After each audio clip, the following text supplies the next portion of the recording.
It doesn't mean I hate it, you know. I'm just sick of the word masterpiece. Sick of it being applied to things that probably don't deserve it at all. It's just an algorithm buzzword at this point. I don't think FF7 is a masterpiece, no, but rather an absolute mess on par with the later entries that's nonetheless charming but gets held up in opposition to them as though it's diametrically opposed to them when in reality it's really similar in a lot of ways. Truth is, even if someone calls every other game either a masterpiece or the worst game of all time, most games, like most things in general, are just average. That's the thing, they're just average. Some games are just alright and just good enough. While that isn't particularly dramatic, as I so subtly alluded to just now, video essay culture is an algorithm game. It's algorithmic, so it really has wanked off too many things that don't seem to hold a level of quality, subjective though that is, that's entirely commensurate with the buzzwords that get thrown at them. FF7, you know, still just a game. That's all. It's a good game, maybe a great one in certain aspects and certainly for its time, but sometimes also irreconcilably bad. And there are a lot of things I really love about it, and I can see why people fell in love with the charm. But everyone has an opinion, and everyone has an opinion on everyone else's opinion. It's a mess, but so am I, and so are my favourite FF games, and so in that funny similarity I found things to love about it too, hence the title and the thumbnail. Not saying something like trash, bad, or terrible, rather overrated, and not a masterpiece. And I suppose the purpose of this essay is to communicate exactly what those things were, and how this game, despite all that, did manage to salvage the experience for me in the end, despite the numerous issues the game has that we'll be exploring in autistic detail. I was close to hating this game completely at times, but there is something about it that not only kept me playing, but also made me enjoy myself immensely when it got really, really good. It was enjoyable, and this is where it all started. Long before Final Fantasy VI, or 1 through 5, there was Final Fantasy VII, the first ever Final Fantasy game that most of us played. People gloss over a lot of absolutely terrible elements of this game, and as the guy who said loudly, proudly, but probably not drunk enough that he loves FF13, it's inversely proportionate, I think, to how people gloss over the best parts of that game. So balance, right? Balance, it's key. As in, I intend to be as fair as I can with this essay, because I think this game deserves it for the things that it did that paved the way for the games that came after it. So this is where it all started. Not for Final Fantasy as a whole, unless you believed me earlier. The FF7 compilation series, the spin-offs, the remakes, the Vincent Valentine PS2 game that apparently exists, and the CGI movie where Vincent tries to buy a phone.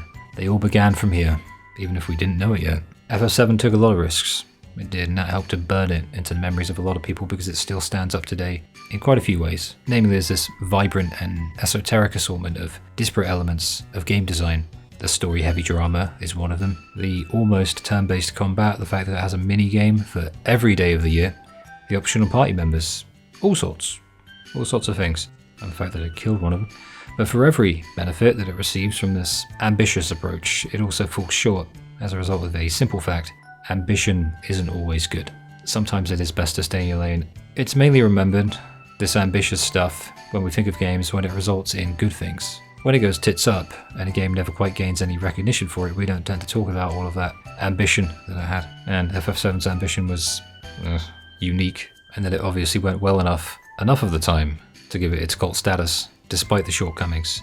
But I do think they are glossed over way too much. It killed a permanent party member. That's ambition.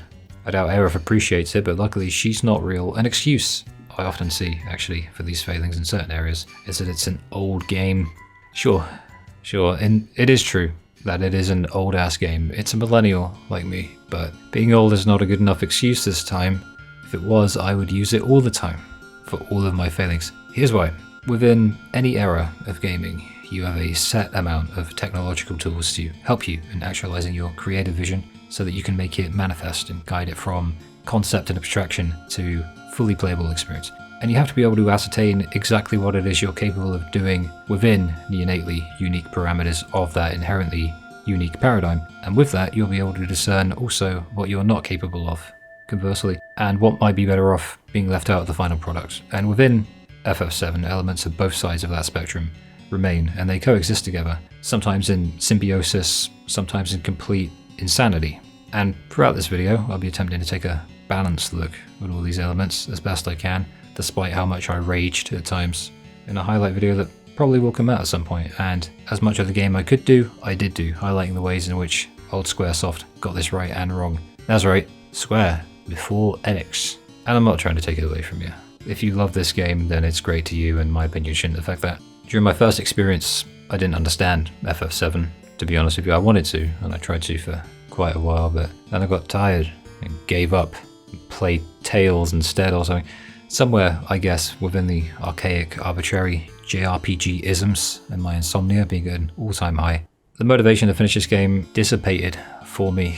But ever since dropping it in 2018 and just watching the end instead, I had this urge to go back to it because I knew there was something there. I could just sense it. Maybe it wasn't the magnum opus that people seem to think it is, but there was definitely something, and I wanted to discern what that was exactly. And in the interim, I also played the remake and rebirth, and the desire to go back only heightened, no doubt on account of the added context that existed, admittedly outside the realm of said original. It wasn't because everyone and their dog thinks that it's the best Final Fantasy game ever, or that, or 9. People like 7 or 9, I've noticed. 7 or 9. And it wasn't the hype for the remake either. It was just for me. We'll also revisit the wonderful moments that only came about as a result of the creative ideas that Squaresoft had back in the day, independent of whether or not they actually had the requisite technology to facilitate as much, or the common sense to nix certain ideas, which at certain points would have been a very good idea, but was not taken. Equations. Equations, okay. Equals MC squared up your ass. The encounter rate, for instance, in the Overworld slowed things to a crawl. Not just the Overworld, just in general. The blocky graphics, combined with the pre-rendered backgrounds, while sometimes really nice looking, did occasionally make it legitimately difficult to ascertain what I was actually looking at, and sometimes on account of some things being fully 3D and others having entirely different dimensions. The weird platforming sections were one of the worst ideas I've ever seen in gaming, ever. Sometimes the flags and markers for advancing the story were so arbitrary they seemed like an oversight, but still, there was a charm to the game that I couldn't shake off either. I just couldn't, it just wouldn't let me go. And charm can make even the most awkward experience fun and worth persevering with. It's obvious though that I didn't give the game a fair shot the first time round, so this felt like the bookend that was very much deserved. And if I'm not going to absorb it a great deal, the good and the bad, then there's no point in playing it at all. But now I'm a 72-year-old man and I make essays on YouTube, so I got the willpower to go all in on a wanky old JRPG. So I decided to grab the best guide I could find to walk me through the arbitrary wankery when I inevitably got stuck so the playthrough didn't reach 100 hours, and I dove in one last time to see if it really was possible for me to enjoy this game that so many of us love so much by simply removing everyone else from the equation alongside the hype that comes with it, and a guide. So I grabbed my FF7 PS1 case with 17 discs and 5 manuals and your mum's bank account details, and it hits me! Pretty rendition of the Final Fantasy Prelude theme. It's an endearing little gut punch to the soul, isn't it? March is its own genre of cold in England, so you need this kind of warmth to get by in your soul. The magic of chiptunes, man. It's that sound font, my god, is lowered by the dulcet tones of a bygone era as my radiator makes noises that concern me. And it's charming in other areas too, this game, the way the characters move, especially Barrett waving his arms around like a madman. I even spent solid minutes trying to get Cloud the best dress in Wall Market at one point, only for Don Corneo to pick Aerith instead. But then, as I ambled through the opening section of Midgar, I came upon a silent realization that perhaps I either blocked out entirely, or maybe simply wasn't paying attention to the first time around. When Final Fantasy VII isn't being cute and cozy, it's creepy and dark in a way other games often can't touch. It's really cool. And it's heavy, man. Midgar's a slum. The headless specimen in the tank is not a gummy bear. Hojo legit tries to get Aerith crossbred to impregnate her, and I don't want to know what Don Corneo's doing to those other women. And worst of all, Sephiroth never shuts the hell up. Well, him and Genova. Whichever one it is at any given point, I don't really know. Very few of these things made it into the remake, and I think that says more than I could hear. But it's edgy, man, and not just for the sake of it either. At least it doesn't seem that way. I appreciate that. But despite being charmed by this game's more overtly positive characteristics, I must admit that I find FF7 kind of depressing sometimes. For like a large majority of the game actually, the melancholy and the music, the planet dying, almost every area being run down, or the scene of some awful tragedy. And I know it was intentional, but at a certain point it did become difficult to stick with. That's not me moaning, by the way. That's a compliment. It was intended to be this way. It did this on purpose. Being unable to keep me happy the whole way isn't a failing on the game's part, not mine, but a creative decision. But this ain't a love letter like the FF13 video. It is an experiment, just like FF7 was an experiment, so I want to be analogous to it. We're connected through the live stream. We're both big, giant question marks. Besides, I gotta play it. How else will I complain about the remakes?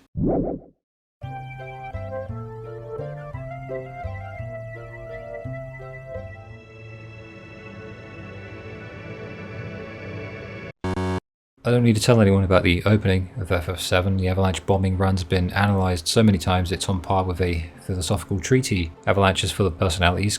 Cloud is a grump. Barrett's ready to explode if anyone so much as farts in its general direction. And we all move through the deeply atmospheric marker reactor. First indication, for sure, of how atmosphere in this game is something that's at the forefront of the artistic direction throughout, like an undercurrent. Like the live stream, innit?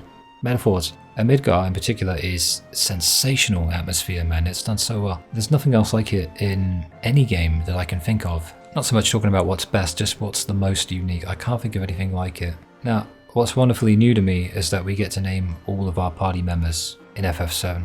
So our main character is cloudcel. It's over for him.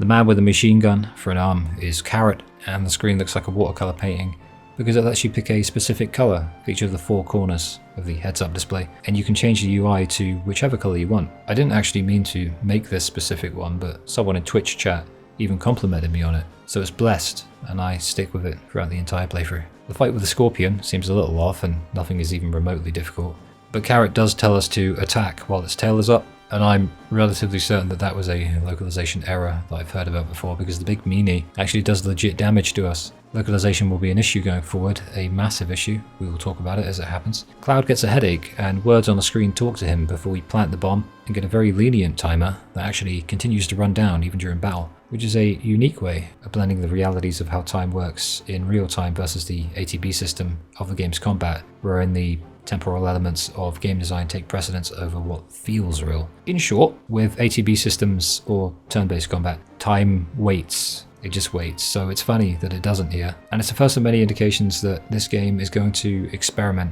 and take a lot of very ambitious risks, and it's an example of when it goes right for the game, striking that synthesis really, really well. Anyway, getting out is easy. Aerith is outside and we meet her for the first time. I could have sworn I remember this meeting being more dramatic, but I guess that was the remake of all the whispers. The plot scrotums of the remake have messed with my memories, or maybe I have Marco poisoning. We see more of Midgar during this escape, and the guards surround us with the eventual jump onto the train. And Jesse, showing us the map of Midgar and explaining to us how exactly it functions, is really wonderful world building. I dig it, I do. It's not throwing too much at the player, but just enough information in the perfect moment of downtime to get across just how much thought that the writers put into the world. If I made this world, I'd want to show it off too. Then there's a wonderful 3D cutscene showing off Sector 7 with some Kino music. You get the scale of Shinra and the reactors, and the slums I guess, despite the Lego block graphics. Maybe they slow the frame rate down and the pixel count goes down as well, but for its time it was cutting edge. And it did what it intended to do. Sector 7 looks unique and it gives off this rare vibe of being in this liminal space between creepy and cozy. Could be the unnatural neon green lights dotted around the town, maybe the claustrophobic nature of the space. Either way, it's an area that leaves an impression due to what's likely a group of design elements that are purposefully disparate. It seems that way anyway. You've got the cozy town, you've got the giant reactor above it, oppressively bearing down on it all the time. I guess disparity can build a sort of synthesis all its own. Tifa, aka Tradwife, is waiting for us at 7th Heaven. That's hard to say. Maybe I shouldn't even try. When we will finally make it home, and we get to see how lively the Avalanche guys are and why it is they do this eco-terrorism thing, and how despite that, they're all surprisingly normal, when they're off the clock at least. Maybe a little too normal. They seem a little too okay with the whole terrorism thing, but hey, the vast majority of them are killed before we can even reach the main overworld map, so it's all relative, isn't it? Tifa's in focus now. Sorry, Tradwife. And we get a flashback wherein she asks Cloud to promise he'll save her if she ever needs help in the future. On the surface, it's your typical damsel in distress princess, and you might now be expecting me to rip into the game for that. Nah, I don't mind. Simple. Takes me back to the old days. Hero and his Becky Tradwife crush. Simpler times, man. The pay for the mission was crap, so Cloud wants in on the next mission, which is another reactor, so why not, innit? On the way to the Sector 5 reactor, there's this dude in red, alright? I swear he is the prototype for Shinra Middle Manager in the remake. He turns up quite a few times, in similar places. Come on, do you reckon it's him? I need to find out. Carrot can't control himself and Tifa has to calm him down. Maybe he is the inspiration for Final Fantasy's greatest NPC of all time, because Barrett starts on him in the remake too. The tunnels on the way there are a bit, old JRPG-like, there's no other way to put it. You can go north and advance, or you can run through the many random encounters for about 5 to 10 minutes going south, just to see what's down the bottom, obviously hoping it's worth your time, like an item or something, right? Turns out, it's not. My OCD would not rest, so at the risk of killing the live stream that I was doing, I endeavoured to go all the way down for at least 4, maybe 5 identical copy-paste sections. Even the numbers on the wall were the same, only to find 2 Shinra guards. That was it. 2 guards. You can fight them, and after that I assume you can just fight them forever. I think I read somewhere that you can do that, but either way, no dice, and not nearly enough to reward the player. If it was on one-off, I wouldn't mind, but it's just kind of pointless, isn't it? And running back up is annoying, but hey, silver linings, it's a great time to practice running away from battles, because we will be doing that a lot, especially in the final dungeon. Weird design though, and I think it encompasses a lot of my issues with the game. In a neat little microcosm. Esoteric design decisions can be fun, they can keep things interesting, but if you're going to make the player do something particularly arduous, then a reward that's commensurate with that time spent doing said esoteric thing is the best way to develop a bond with the player that conditions them to want to experiment with these things. I think I could put it much simpler actually. Make the player want to go the extra mile. And it runs the risk of establishing this paradigm wherein there's an adversarial relationship between the player and the game. And that can sour the experience very quickly if it's not reined in, or if it doesn't have other elements that sort of pick up the slack for it. This game did, but even then, touch and go, touch and go. It's odd, but I think games were more comfortable doing this back in the day because games were made exclusively for nerds. And nerds have less of a social life in general, so they have more time. I hate to generalize, but as a massive nerd, I can attest to this also. I think that the evolution of gaming into a mainstream entity hasn't been a particularly good thing on the whole, but this is one of the ways in which I can get down with it, that we don't see stuff like this as much anymore. It almost seemed like it was done to spite the player, which, if done occasionally, can actually be kind of funny. It's like you're being trolled, but if you're doing it as often as FF7 does it, well, we'll get to it. I'm sure some like that esoteric stuff, but it's not my thing when it's this annoying or persistent. In Sector 5, we have cloudcel, carrot and tradwife for combat alongside materia slots to experiment with, and cloudcel gets the lightning materia because his hair looks like a chocobo, and also the thunder. He's a thunder cloud. I mean, he's basically a human Zapdos anyway, so I always give him lightning. It's a copy-paste job past a certain point, which initially might seem lazy, but I appreciate it considering it's only a couple minutes long outside of random encounters, and so it makes it easier to know exactly where you're going. It's nice to see things expedited instead of padded, I think is the crux of what I'm saying. When we get to the reactor proper, it's the genesis of cowgirl Tifa. Although initially, during this headache flashback of Cloud, I vividly recall having no earthly idea what I was looking at the first time. As in, these specific pixels look like they could be anything at all. It's that characters versus the world they're in issue that I mentioned earlier. But it's not a graphical issue, per se. But that's one for later. One thing at a time. Mr. Shinra, as Barrett calls him, confronts us on the way out, and I love how hammy he is, as a villain. Just talking trash, then bringing out the airbuster. As for the airbuster itself, not a hard fight. You just gotta use some potions and the restore spell, and he seems to retaliate if you use magic. He seems hard, but then he just dies like it's nothing, out of nowhere. I ain't complaining. Combat at this point is just press circle and heal for a bit and you'll be alright. The game won't always do these incremental difficulty increases, but for now it's being nice in that regard. When we fall down into Aerith's church in the slums, I'm reminded of why so many people love this scene. This much is not overrated. This is a very special scene. The music's calm, in perfect contrast to the hectic scene before it and the suspense that was constantly building within the Shinra reactor mission. The art direction has the light scatter perfectly through the church windows and I guess the big hole that we made in the ceiling. The flowers brighten it up too. We can call Aerith the slum drunk. Gaming! We call her Aerith lol. And Reno from the Turks shows up. Yes, the Turks, one of Shinra's little groups. One of the main ones actually. So we're going to be her bodyguard because they want her, because she's an ancient. And even without the voice acting, you can tell her and Cloud have good chemistry. Without any plot scrotums to carry us out of the room, we make haste out of the place into a sort of chase sequence. I think there's more to this than I realise. You can direct Aerith to run or fight to a certain point, but eventually you have to face the Shinra guards as Aerith alone. But there are lots of barrels on the ceiling beams. I tried pushing them a lot, but they wouldn't budge for the most part until one did, and I missed the guard below, so it's certainly contextual, but getting out is already easy, so it just looks like one of those little things that maybe you could try on a new playthrough to keep it somewhat fresh, while also not missing something incredible. The game has a lot of these kinds of touches to it, to its credit, but also does the opposite too, and that some things that are optional could easily be missed and are absolutely incredible. We'll get onto that in a bit too. Headed through the slums, we get the infamous "this guy are sick" localization, and it's off to Aerith's place, which is as disparate from the slums as possible, and I think that's a large part of what makes it so distinct and iconic in gaming. It's memorable, I suppose. The next sequence of events won't be detailed here though, because this ain't a retrospective. The idea is that the game's laying the groundwork for the relationships between the party members, and showing us more of their backstory too. So in this vein, we meet Aerith's mum, Cloud's mum in a flashback. Aerith trolls Cloud about whether or not Tifa is his girlfriend, and I think that the answer you give her might actually dictate the affinity meter. And then we head through the park, wherein Aerith starts to tell Cloud about her first boyfriend, that'd be Zack. And then we spot Tifa in a chocobo carriage, and so we're off to Wool Market. It's the Wool Market section. This is funny.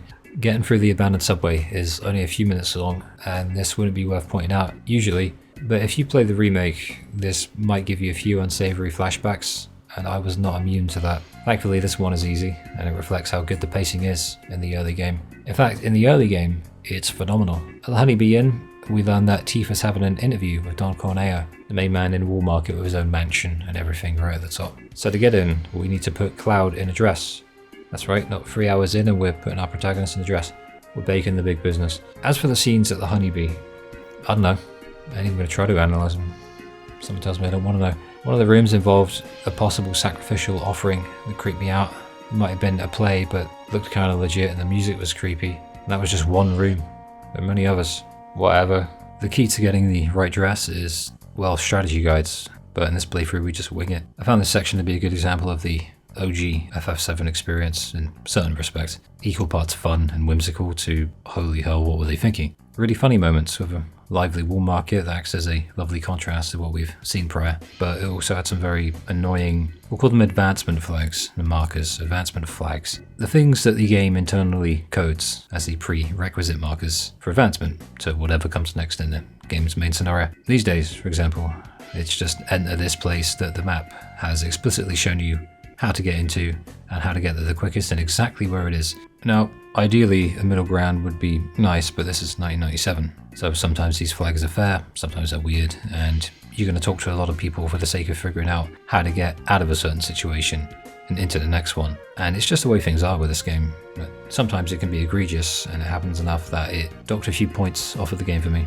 I don't give actual scores for essays, just a figure of speech. So after the boutique, the bar, and then a squat minigame at the gym that we lose by literally 15 points to 16, not a joke, we have about enough to appease Don Corneo and become Midgar's next top hooker. It's a good sequence, though, this humiliation ritual. Cloud shows a lot of personality and, well, the dress. We save Tifa 97 from going in alone, and then the Don chooses Aerith anyway. Actual nut job. Aerith over Tifa is one thing, but choosing her over me? Bastard. After beating up the Don's goons, he tells us that Shinra are planning to drop the Sector 7 plate on everyone there to crush Avalanche. And it dawns on me just how much has happened in such a short period and how incredible this game's pacing really is in the Midgar section, at least. We started out knowing nothing, just doing odd jobs for Avalanche, and now we've done all of this too. And with Shinra HQ coming up in a bit, it's only going to get better in this regard. It doesn't feel like nearly 5 hours of gameplay, it just flies by.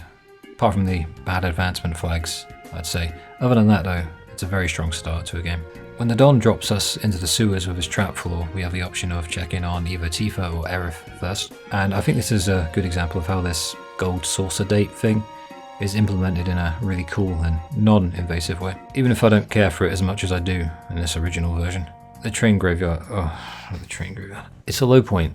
Thankfully it's very short though. Jumping into a train to move it never occurred to me before because the term graveyard implies complete train death. But nonetheless, they can become reanimated and move for us. So they're train ghosts, actually. Depth perception is key to navigating a lot of this game's dungeons and the world in general for a good amount, and yet it's difficult to really get a handle on it at all, ever, in this game. Even much later on, during the return to Midgar, there's this unnecessarily convoluted ladder. It's like a stairway, a nexus of ladders. It's really weirdly designed and difficult to traverse the first time.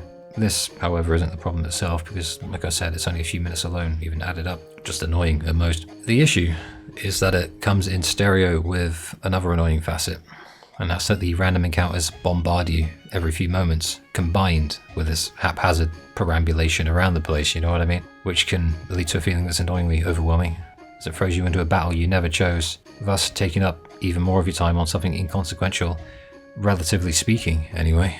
On the surface, there's something archaically respectable about how old games would do that to a player, but the reality of having to deal with it while playing is why I always have to play the games I make essays on, essentially. And I always prefer turbo mode, but I'm not paying 13 quid for a game I already have on the PS1. Because there's nothing like the individual experience if you really go into depth with something. But yeah, this sucks, man, it sucks. With pre-rendered backgrounds, essentially, I think that making depth perception the primary focal point of the navigation of an area is a weirdly, stupidly abstract design decision, and it manifests in very uncomfortable ways that can really take you out of the experience, actually. Sometimes abstraction, ambition, these things are good. You want to do things differently, but also sometimes ambition is the ignition to a stupid decision.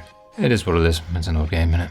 Back at the slums, Shinra are going for the plate, and we got to help Barrett fight them off. On the way up, we pass by Winning and Jesse, who will soon pass themselves, actually. And it's really odd, after playing the remake, to see how these guys are just glossed over, but the story just didn't need them, evidently. You get a choice to either be nice or cold in response to their final words, but it rings hollow when you press it again and realize you can talk to them again immediately after, with a repeat of it, to try the other dialogue option. So outside of the affinity stuff, the choices that you get there to determine who you get on the gold saucer date, the optional RPG dialogue stuff is very shallow and has a bit of trouble justifying its own existence. Atop the pillar, we fight Reno, and it highlights the uniqueness of turn-based and ATB combat, in that he imprisons us, one at a time, in this pyramid thingy, which is really funny. Like, it's already funny in that it's turn-based or turn-based adjacent or whatever it is. I guess ATB is turn-based adjacent. It's not fully action-based, but it's not fully turn-based either. It's like a halfway point. Everyone's treating it like a civilized duel, and they wait their turn like polite people, like they all do in the old games. But then this guy just whips out his pocket pyramid and traps us within it. Old games are funny. In the cutscene, Sung straight up smacks Aerith to shut her up, and yeah, old games hit different, man. They hit different. Literally in this case. After getting out of the cutscene, we encounter an issue that turns up a lot in this game. And like I said, lots of ambition means lots of issues that eventually add up, but the scenario is this. A cutscene happens, which is all in-game, in-engine stuff, aside from the pre-rendered ones that look significantly high fidelity compared to these. And when that cutscene ends, there's no real cue most of the time for you to know that it has actually ended, the cutscene I mean. With this one, for instance, tradwife is fiddling with the buttons to stop the play from dropping, and I'm thinking, man, can we get to the gameplay already? She's been fiddling for ages. So I just wait for her to stop, but unbeknown to me, that was the gameplay, and I was free to move. This kind of thing happens a lot in the game, and it gets annoying after a while. Camera angles, aspect ratios, sound effects, all sorts of ways you can indicate as much to the player. But no, not FF7, it just doesn't bother to tell you that you're back in gameplay. Now I understand that it might seem nitpicky, and sometimes I can be a nitpicky, so I'll explain that the only reason I point out specific things that annoy me is the same reason that I point out specific things that I like, you know, it's for the same reason. These little things all add up together to coalesce into a bigger picture and create a holistic experience. So they're all worth looking at. That's the process, I suppose, and it's because of this hyper-analysis that I'm able to see the forest for the trees, so to speak, and ultimately come to the conclusion as well that for me, FF7 isn't either a masterpiece nor a disaster. Not even a disaster piece, it's just a mixed bag. It's overrated, it's not a masterpiece, but I do like it in many ways, but I had to point out the ways in which I don't. Now I'm not saying that so people don't get angry at me, because they'll get angry at me anyway, I just would like you to know the internal process. On that note, another mixed bag. This is the game's tonality. What do I mean by this? This is highlighted in this very scene really well. Aerith has been kidnapped by the Turks and the plate's about to be dropped, but as nice as the music is, sometimes the people will not like this. The music's too campy sometimes. Sometimes. It can really siphon the drama from a scene. Now, this might be a generational thing, in that we now have a reference point for gaming in the modern day stuff, i.e. the realistic or at least more expressive faces and the voice acting alongside these more serious moments and the more serious music. Whereas back in the day, by contrast, it was Lego piece people and the silly music with the corny sounding synthesizers and some text boxes too that we filled in with our imagination. And we had good imaginations. I would be interested to know how I would have felt back in 97 had I played it then when I was just 40 years old. But I can't turn back the years. Trust me, I've tried. Now, the good part of this is that this game for example, doesn't always do that. And occasionally it brings out an incredible track like Reunion or the Submarine theme. But sometimes, like right now, the emotional moments just fail to resonate. Not so much due to the music itself. That's not what I'm saying. What I'm saying is the placement of specific music within the context of any given scene is what does it. Which, now that I think about it, is analogous to the visual issues that aren't graphics based, but rather the placement of elements contextually and relative to one another.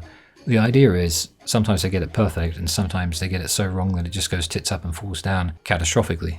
Much like the Sector 7 plate, which actually feels much more visceral here than the remake, on account of seeing it from the perspective of the residents down below. That hits a lot more viscerally than even the most incredible scenes in the remake. It looked good in the remake, but even here I think there's just something darker about it that's done incredibly well. I mentioned how the crazy pacing of the early game is good in the sense that it keeps you engaged, but also bad in the sense that it's difficult to forge that connection. But with scenes like this, it really repairs that link, I think, and so it's worth a lot of praise. Especially with the direction of this scene, cut into President Shinra, with the classical music playing, all creepy. It's not 21st century Kino, it's 20th century Kino. Aerith's mum tells us about Aerith being an ancient and hits us with the Aerith flashback, which, funnily enough, is an example of when the music placement is just right, so it's funny to get that directly after, but Aerith's theme just has that power. Now this section, probably the low point of the game so far, and it's weird because I was just starting to talk good again, but at this point, I mean, I don't know about you, but I just wanted to get up to Shinra HQ and get Aerith back and stick it to him. But for some reason, and I'll never ascertain why, you first have to get 3 batteries from the dude to the left in the weapon shop. It's arbitrary, but it's required, and it's an old JRPG. It's just how old JRPGs worked. And if that was all there was to it, then I'd have just said whatever in it and gone with it. But then comes the ascent up the wall as well. The music playing and Cloud, Tifa and cloudcel, tradwife and Carrot resolving to go save Aerith lol, is a great moment on its own, but it's immediately pissed on by the worst platforming section I've ever played in a game. And I played Croc Legend of the Gobos, man. I never completed that game as a kid. It was just, it did not work well for what it wanted to be. Now, if this one was fair, I'd be okay with it. But it is not fair. Knowing how to time certain jumps works in a way that's disproportionate to how you imagine that it should, in order to be cohesive with the vision that they apparently had. Sometimes you feel like you should be able to interact with a thing, but the invisible walls knock you slightly off, meaning you'll probably spend about 5 minutes wondering what to do, trying to interact with everything, trying every little pathway again. And sometimes it's difficult to even trigger the climbing animation at all. And even if you do manage to do it, then you might find yourself climbing thin air for a few seconds, thus verifying that it's all kind of haphazard and random. It's like you're fighting with the game's code. It's a wild ride, but it's a botch, if ever I've seen one. Feels weird, actually, to gloss over it, considering the stress it caused, but that's a video essay for you. I actually started to get a bit of a migraine coming on then. Could it be shit? The perfect antidote, then, is the Shinra HQ section, wherein you can infiltrate in 2 ways, either through the door or stealthily up the stairs. We take the stairs because the dialogue is funny, and Tifa calls Barrett one of the gamer words. Tifa's characterization in this game, very odd, gotta admit it, and I will elaborate more in the character section. Sometimes she's the simple, sweet childhood friend, and later on she'll be dependable and brave, but sometimes she randomly becomes a shitposter. And it makes me think about the current state of the uppercase I internet, how sanitized it all is now, and how it bled into gaming as well, didn't it? I guess I just wonder how much of it was due to what is undoubtedly the worst localization job I've ever seen in a game. It's so bad. It's sort of a miracle. Terrible grammar, names are weird, this man are sick, Eris. Sometimes I genuinely don't have a clue what's happening with conversations either. I've admitted it, there you go, maybe I'm just a dumbass. Well, I am a dumbass, but I don't think that's actually it. Like, I don't know what certain characters are trying to convey and communicate to one another sometimes. It's like it was localized by a team of crackheads or a prototype MTL translator from the 90s. It feels kind of like the first ever localization in history. Do you know what I mean? But it's also really funny when you inevitably give up and stop caring. What a liberating experience it is. It's like how I'm really tired and you can tell and I sound drunk, but I no longer care. I might as well just drink vodka while I do this. And hilariously, it pays off. Occasionally. Very occasionally. Like when Tifa was momentarily possessed by the ghost of a certain website. But yeah, the 90s were a different time, man. Different time. And by different, I mean better. Maybe not in this regard though. It was free of a lot of the modern trappings of current day games, but gotta take with the good with the bad, haven't you? It just makes character writing occasionally bipolar and confuses me as to the context of almost any given scene when it pops up. Now, it won't screw you over too bad, but it can be annoying when you consider that the original work should be much more respected than that.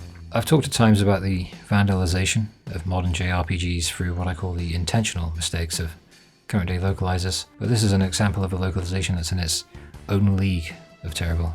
Even the grammar is some of the worst I've ever seen. You got ellipses that sometimes have no spaces, and they can vary from 3 dots to like 6. Things aren't often capitalized correctly. It's just a mess. The grammar is like first grade levels of bad. I don't know how old that is, I don't know how grades work, but someone tells me I'm still right anyway. I put money on it. Honestly, it's not nitpicky to expect something more than the worst localization job ever for the supposed greatest Final Fantasy game of all time. But it's just another reason really why I hear Masterpiece and I think, oh come on. And in case anyone says it, you should not have to play re-release. You just shouldn't. So it shouldn't be expected. I think that's a fair point to make. I don't think that's a lot to ask. Having to play re-release in order to get the best version of a game. You pay money, you buy the game, you should not have to pay money and buy another one.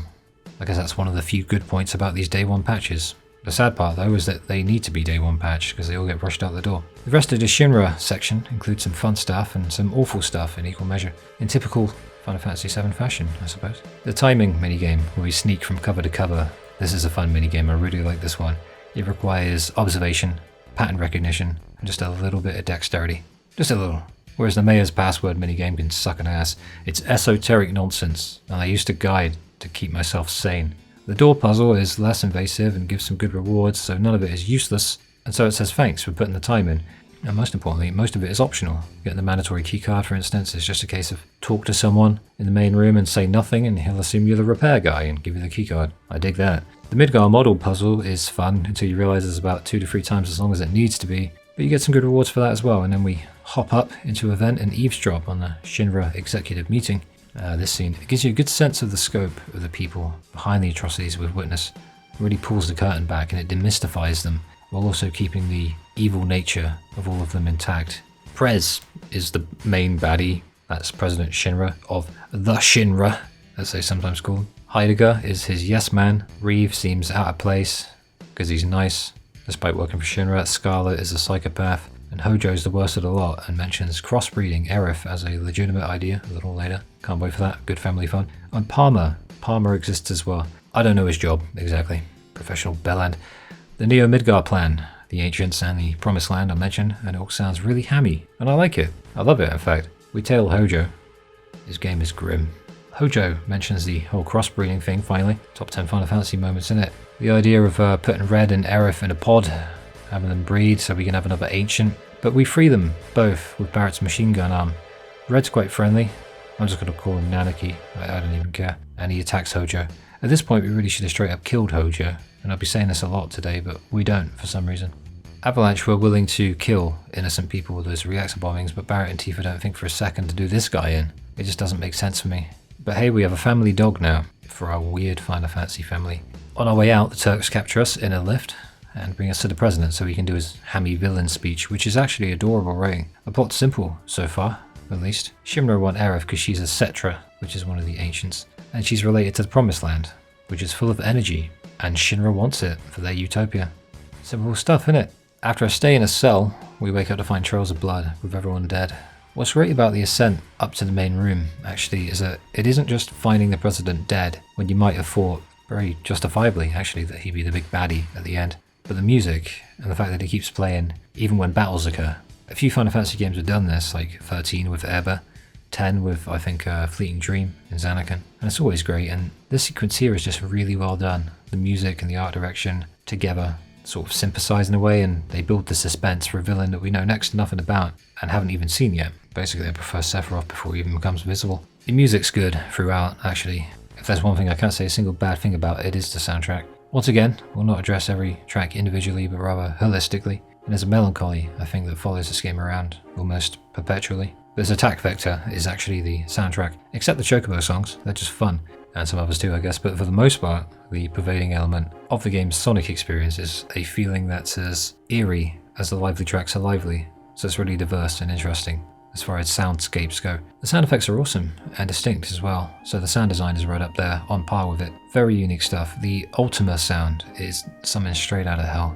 But the greatest achievement of the soundtrack, I think, is the ability to use that seemingly limited PS1 sound font and unleash its potential completely with some of the most emotive pieces of music ever made. Maybe it was some half-finished essay, but I recently wrote somewhere that the limited nature of music technology in old games is exactly the reason why soundtracks were so much more creative back in the day. And while I only mean limited compared to now, in terms of the tools that we have to make these things happen, the creativity of the composers wasn't limited by it at all.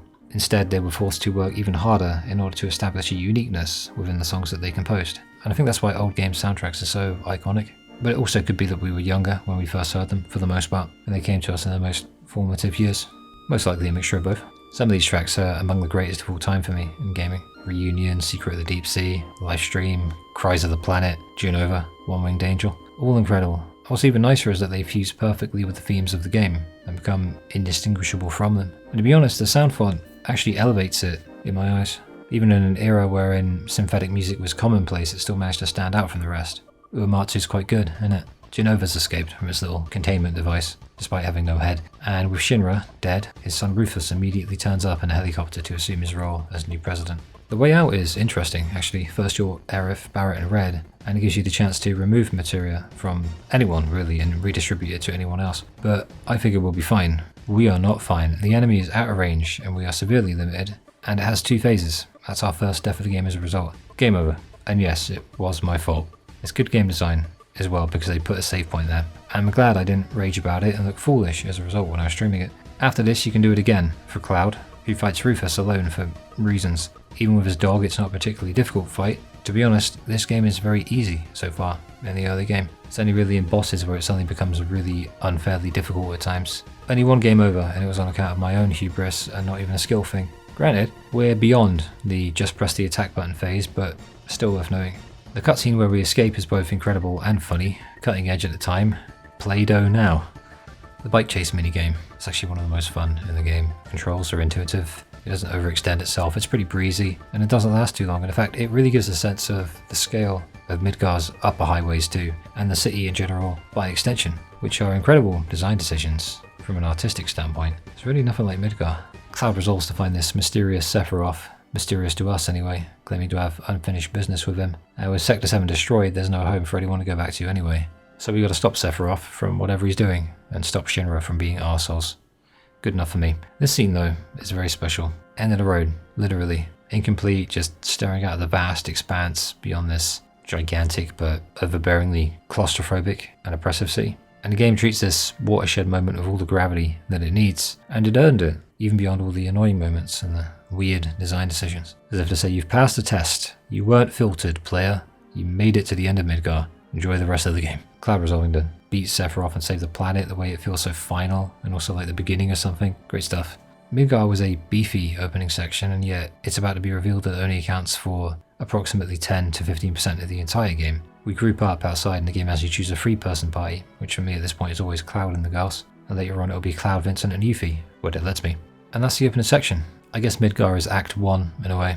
I'd say it's about 8 to 10 hours long on a first playthrough, and a lot has happened in a really short time. Pacing's been good, and despite the hiccups, introducing the overworld nearly 10 hours in, kinda genius, I won't lie.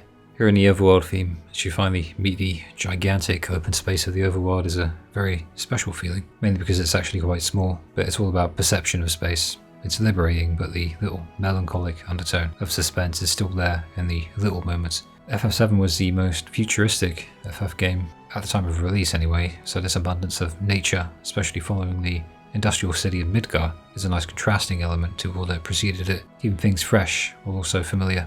The world itself is surprisingly authentic, despite the fact that when you're in the overworld just running around, the game won't even load something unless you get close enough to see it. So it still feels like a world that you can belong in, and it's still exciting to explore, even if you are almost as big as the locations that you visit, before getting shrunk, or maybe they're getting gigantified.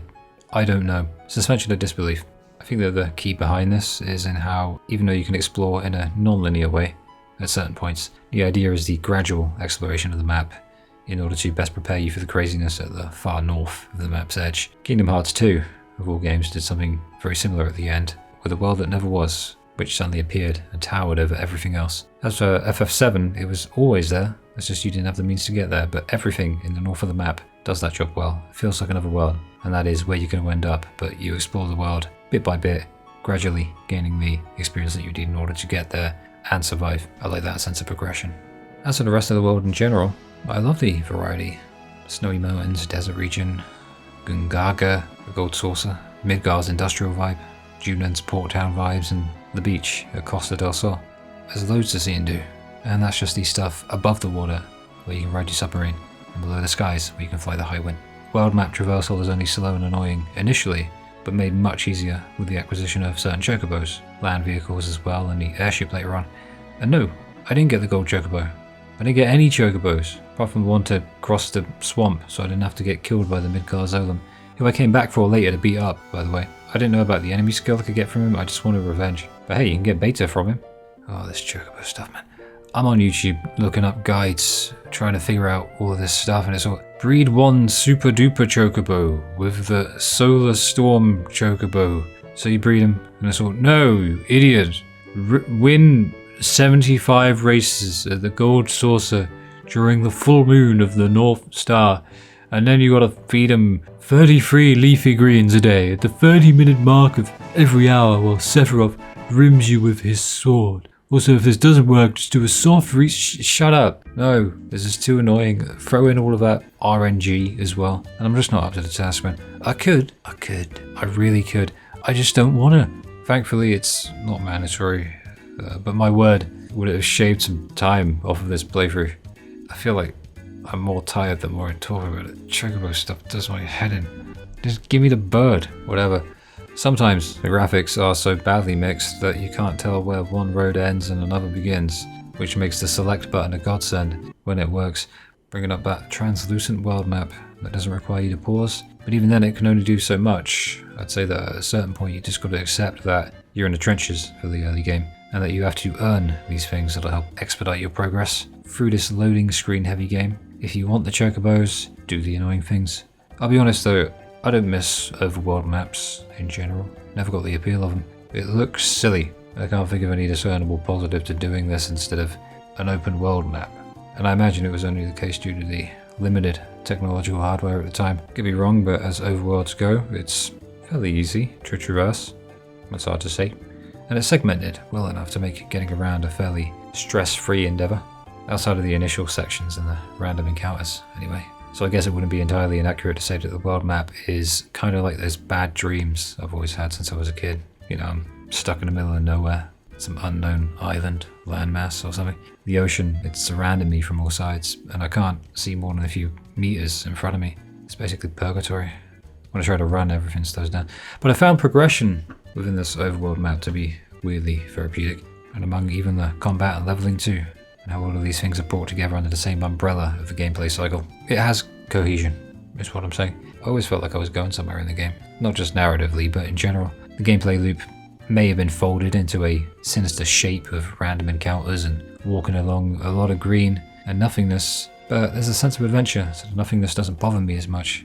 Missing content like characters, summon materia, and whatever else is ass. I'm trying not to swear so much, but I can say that one. I imagine they were encouraging exploration, maybe, of the sizable overworld map, but here's the thing. I get that it's how games worked back then, I do, but you just have things that were done in esoteric ways, and that the onus was on the player to figure these things out. And I also get that it has evolved into the polar opposite with modern day video games, putting yellow paint over everything to hold your hand the entire way, because gaming going mainstream kind of killed gaming. Well, not monetarily, but it's soul. But I like a middle ground, is what I mean by this. I mean, you know what I mean, right? It's just one of the many manifestations of this game's status as an old-ass JRPG. But with that comes the inevitable JRPG-isms.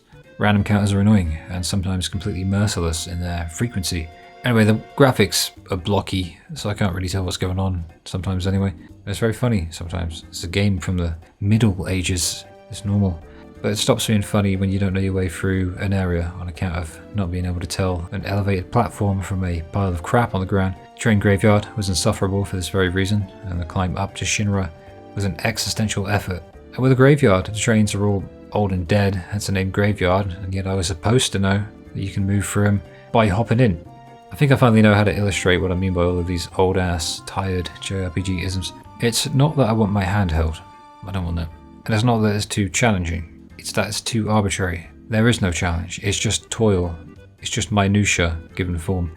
It's unnecessary lingering on one unimportant thing and deliberately obfuscating something very minuscule for no apparent reason, especially when said thing is tied to the advancement of the story. I mean, that's the idea when I say JRPG isms. They all fall under the same umbrella. It ain't the 2020 remake. They don't need to pad the game out. I can't figure out what they were thinking with this. If you don't want to give me a list of objectives with side quests on it to help guide me, that's fine. I grew up on old games, but at least don't make it so that I have to arbitrarily talk to every NPC just to see who the correct one is, all in order to acquire an item to advance the plot. It's no secret as to why things like this were commonplace though. Strategy guides. Yes, thankfully the age of strategy guides has long since passed. And good riddance, but its effects do still linger. FF13-2 is a good example of the effect of this actually, with the wild artifacts. Anyway, we could grind a bit here, but the story never actually really stops. It's just evolved, so we're off to Kalm for some story. Well, first we have to go to the Chocobo Ranch and speak Chocobo to them to get a dance and a Chocomog materia. I love this kind of stuff.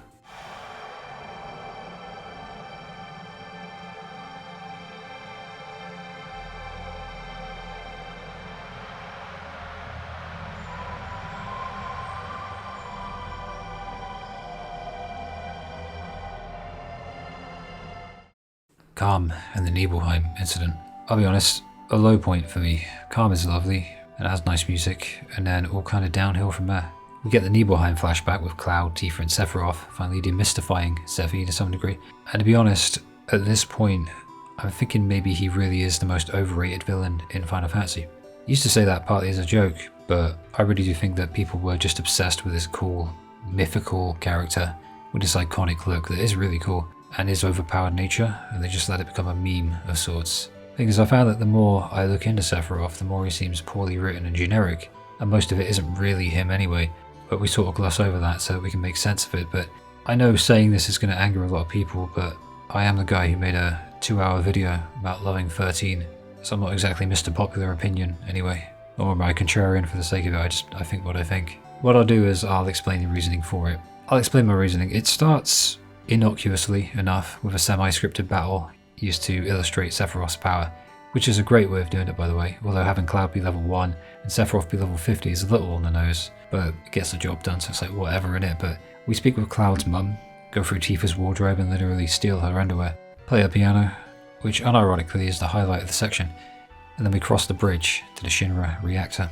From here, Sephiroth learns about Shinra's secret experiments, and the game puts forward the information as such.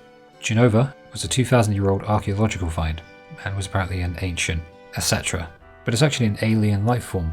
But Sephi really jumps the gun here the way Sephi sees it. The Cetra were great and the people sucked, and then came a great cataclysm that killed off the Cetra as the humans hid, so humans suck obviously. Sephiroth thinks that Jenova's his mother, and that's how Sephiroth goes mad. On paper I guess it's fine, but all it took was reading some books for a while, for what might have been a day or two. But madness takes a lot longer to build than that, so I guess that Sephiroth's turn feels very contrived. A contrivance, or perhaps a convenience, devoid of the requisite gravity it actually takes to justify his actions a few moments later when he literally massacres Cloud and Tifa's village. It's just such a sudden shift to go from this seemingly cool and collected guy who was completely respected to total genocidal psychopath within such a short period of time. Not only that, but he also thinks that he, alongside Jenova, whom he thinks is his mother due to being injected with Jenova cells, not knowing that Lucrezia is his real mother and is currently hiding out in a cave in the middle of the map that you can only access through a submarine, later on, is the rightful leader of the planet. This is what he thinks he is. He thinks he's the rightful leader of the planet. He wants to be a god. It's just not believable enough, and it gets into generic territory frighteningly quickly. And I get that JRPGs, anime stuff, it's all fantastical. The game is called Final Fantasy, I know. But believable characters are how you keep that grounded. And this seems like a huge stretch. So the humans hid from a catastrophe and didn't decide to be meat shields for the Cetra? Okay, big deal. Everything about his justifications for his motivations, they just feel hollow. Motherfucker reads a few books and he thinks he's the god of the planet suddenly. You know what I mean? This dude could read 50 Shades of Grey and get an STD from it. But yeah, he burns the village down. kills a bunch of people, Tifa's dad among them, and he strikes Tifa down. And even worse, this section killed the pacing too, in a really jarring way actually. I'll tell you what I mean. Getting out of Midgar felt like being released from the void, and yet, other than Chocobo Bill's place, and maybe some grinding in the grasslands area, it's literally straight to Kalm, a straight shot, for a Nibelheim flashback sequence that's mainly cutscenes and scripted battles, and that lasts about an hour or so altogether. So yeah, for a sequence so praised, I found it stilted and disappointing. That said, Sephiroth's design, I'll give him one thing, his design is really unique, it's really cool. And I think his function as a diametric opposite to Cloud in just about every conceivable way is very intelligent. Either way, we grab a chocobo and we cross the marshlands, after getting killed by Midgar's Olim a few times, to enter the mithril mine, because there's literally nowhere else to go. I say that like it's a triviality, but getting a chocobo successfully is actually an existential crisis, and the highlight video will illuminate that when it releases, unless I put that out first. The song in the mithril mines is wonderful. It's peaceful but pensive, it's ethereal with a sense of wonder, just like the dungeon itself. Thankfully, as dungeons go, it's a short one, and the encounter rate is fair, for once, alongside lots of rewards to find for such a short little dungeon in general. Near the end, we encounter Rude, who's shy and quite polite, ironically, he doesn't like speeches, and Elena, the newest Turk jerk, and then Sung, the Team Rocket of FF7 or something like that. Accurate, apart from when they helped drop the plate. I don't remember Team Rocket engaging in anything that killed multiple people, but other than that, the comparison is very, very just. I'll say it again in Rebirth, but having the Turks directly involved in that was a massive mistake in both games, meaning the original and the remake, essentially. They're best in the Team Rocket role, if not slightly more serious, so attaching a terrible atrocity to them makes it so that the brain has to work extra hard to keep it peripheralized. What they did, as you realise how likeable they all are. Either way, it's Junon for us. Well, after Fort Condor, which sucks, the minigame, I don't like it. It's just RTS stuff. Real-time strategy. I had a minigame section planned, but most of them disappointed me, and I nixed it from the essay. Yeah, I did. So anyway, I got Yuffie outside Junon. It took about 7 battles in the forest area, outside the city. It's kind of arbitrary, and I didn't want my materia stolen and sold on the Wutai black market, so I followed these steps to get her. Like most things in this game, a novelty of this cool optional thing in the game, a literal playable party member in this case, is placed perpetually against the counterweight of the annoyingly arbitrary nature of how to acquire these things to begin with. Like, I mean, shit, I don't want to get angry. Who in their right mind thinks, yeah, I won't ask her name, that's the right thing to do? It's dumb, and it means repeating the process for getting her over and over again without a guide, which was probably the case in the 90s, and you could say, well, it's optional, but the fact that it's optional isn't an excuse. That actually makes it worse, because optional things are cool sometimes. Like when something annoying isn't mandatory, and you can just skip over it and not suffer too much for it. But using it as a crutch to forgive blocking some really cool things behind arbitrary criteria that have nothing to do with skill is not cool at all. There's nothing fun about repeating the process until you get it right. It's random and it's arbitrary for the sake of it. And there's nothing good about it to me, because I could forgive it if it was down to a skill issue. If it was a case of, okay, it's about a battle that I need to win. I just need to get better at the game. But no, there's no skill involved at all, and it's all just guesswork. It's bullshit. It's shit game design. And the weird thing is, the game design is so good in so many other ways, but since there are 5 separate dialogue options that you need to get right, that means 5 chances to mess up and resign yourself to repeating the process once you find her again. And you're missing out on all these cool Yuffie scenes, because she's the most animated of the bunch. And people will usually say, it's an old game, it's supposed to be difficult, but this isn't difficulty, it's just arbitrary nonsense. It's just random toil and unnecessary blocks and barriers impeding me from the good thing in the game for no reason other than to just be annoying. And if that's not the reason, then I'd love to hear a justification, because difficulty involves skill, and there's no skill involved here. And even if the fight itself is easy with Yuffie, even as early as pre-Junon, I can't think of why you'd suddenly make this the part. You pick not interested, petrified, wait a second, that's right, and let's hurry on as your 5 choices to grab her. That's it. I never had Yuffie this early in the game, so we'll see what she has to say, I guess. Looks like Tifa and Aerith will have to rotate. Good time to mention too. The means by which you cycle through active party members is the PHS system. I don't remember what it stands for, but Literally, who cares? It's like a radio, and you can swap them around on the fly provided you're in the overworld map. Really easy way of doing it. I like it very much. And you can even exchange everyone's materia by selecting the exchange button, which is, it's good game design. Like I said, man, good in some ways, terrible in others. It's a mixed bag. It's not a masterpiece, but I still dig it. Maybe it's Junon. I always go with Junon. At Junon Harbour, Priscilla and the dolphin are chilling until this wanky kraken thing attacks him. So we beat the crap out of it and then perform CPR on Priscilla, which is a minigame for some reason. And just like most minigames in FF7, it's poorly explained, it's unintuitive, and it's awful, and I wish it wasn't there. It doesn't tell you where on the meter to aim for, and it's slow to react, so it's difficult to even ascertain whether or not it's moving and how it moves in general. You know, it's funny, one of the biggest complaints people had with Rebirth was all of the minigames, but at least they were implemented in a way that was fair and fun and creative, unique and not borderline stupid. It's not even borderline, it's just stupid. Well, at least this minigame's fair. Kind of, anyway.